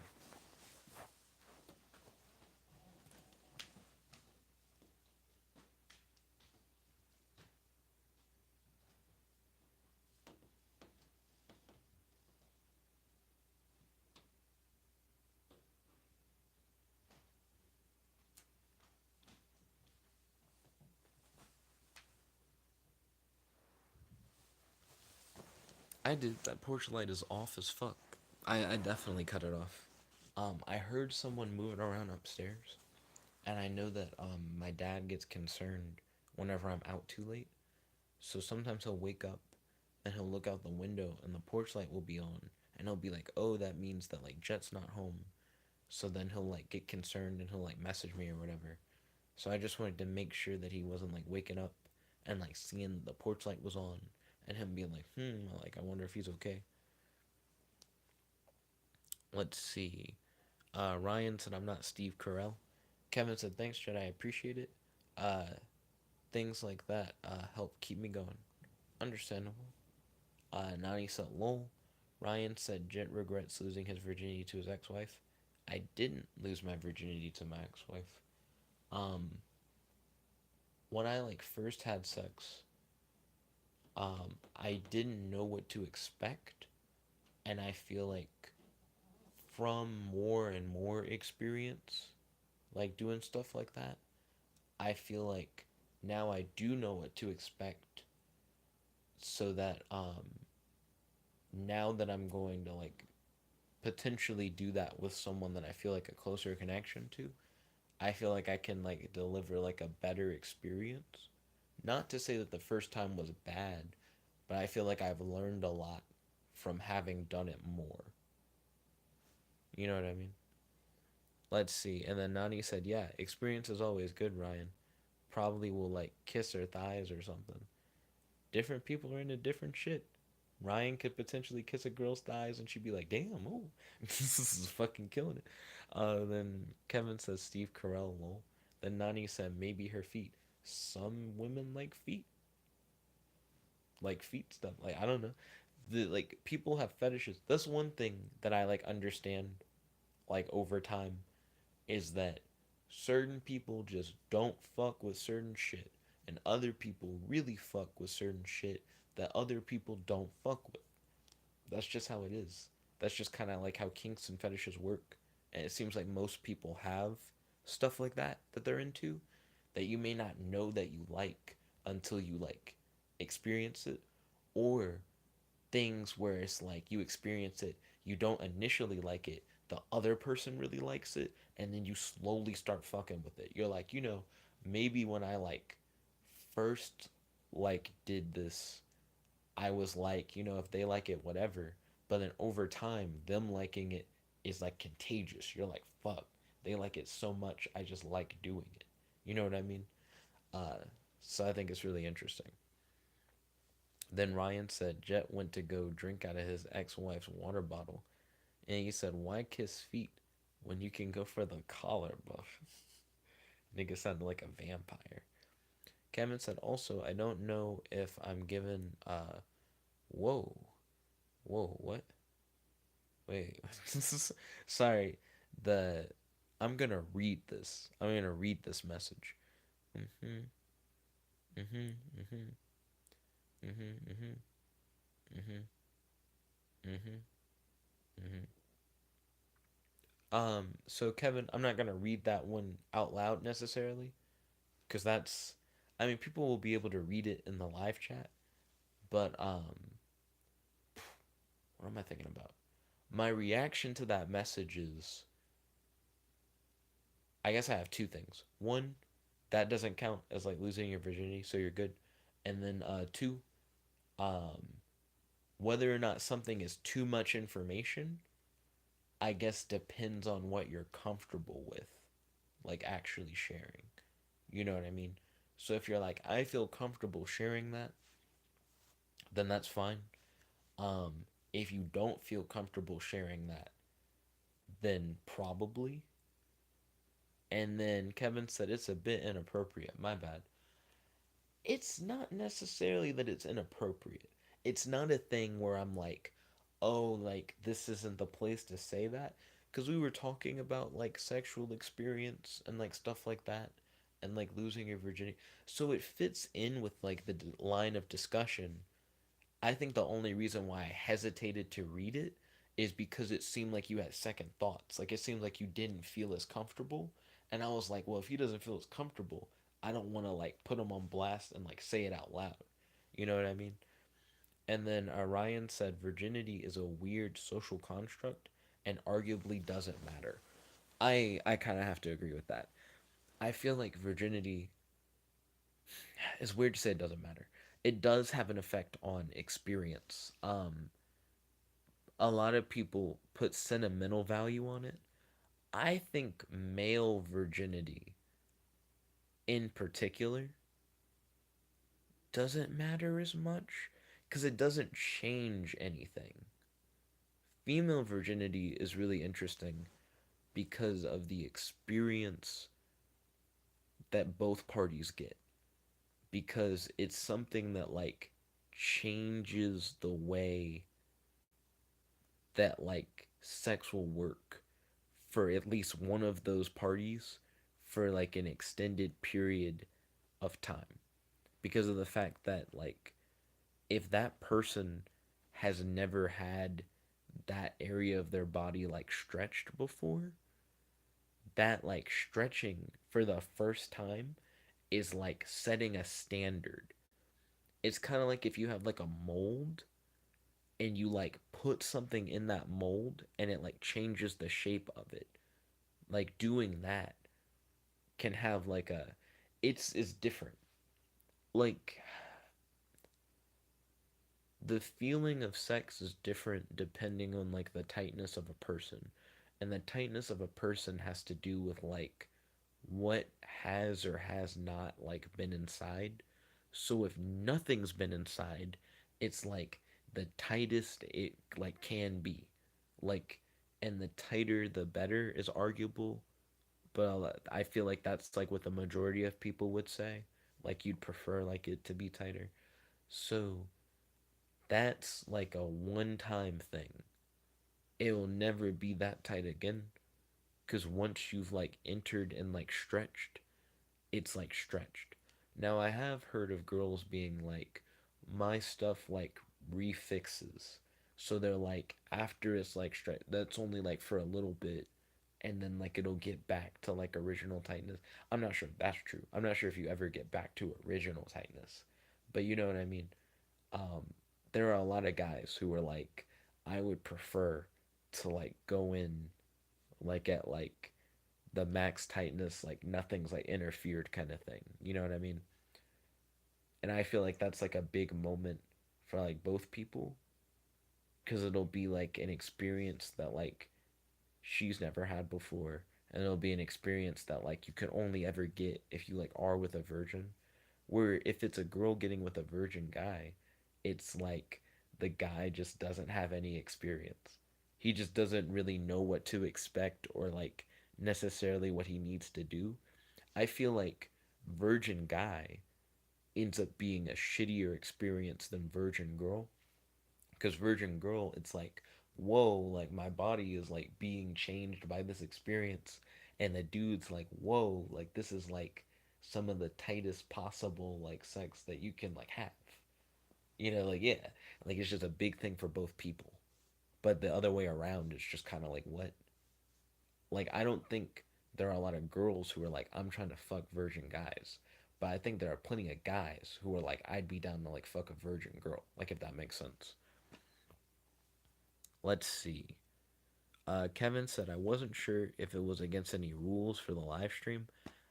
I don't know. Uh, YouTube's picky. Sometimes it'll be like you're demonetized, and then other times it'll be like you're temporarily demonetized, and then and it's like a video by video basis. Like when they pick, like, yeah, you can run ads versus yeah, like versus no, you can't. So it's kind of odd. And then Kevin said, doesn't a man get a cut on their penis when they lose their virginity? What? As someone who's lost their virginity, I don't I don't remember getting cut. Why would you get cut from lose? Like it's not like, what? And why would it be a one-time cut? I don't understand the logic of that. I don't know what you mean. And then he said, I also lose it. Losing your virginity to an object doesn't count. At least I don't count it. I feel like because virginity is like a social construct thing, you could argue that you could lose virginity in like a number of ways, but I feel like if it wasn't like vaginal penetration with like another person, then it doesn't really count. Like if someone fucked a sex robot and they're like, that's how I lost my virginity, I'd be like, you didn't really lose your virginity. You know what I mean? You more or less just masturbated. And then Ryan said, are you thinking of circumcision? That might be what he's thinking of. Yo, it's like 4:13 a.m. I'm gonna like go to bed. But I have enjoyed like talking with you guys. I feel like we've talked about like a lot of interesting topics. Um, and I do want to talk with you guys again more. I'll probably try and do a stream this coming midnight. But thank you all once again for watching. If you like this video, make sure to smash that like button, favorite, comment, subscribe, and ding ding ding. Ring that notification bell to be notified whenever we do these live streams. Thank you all once again for tuning in. This is your host, your friend, your boy, Jump Like the One and Only, logging out. Peace, guys.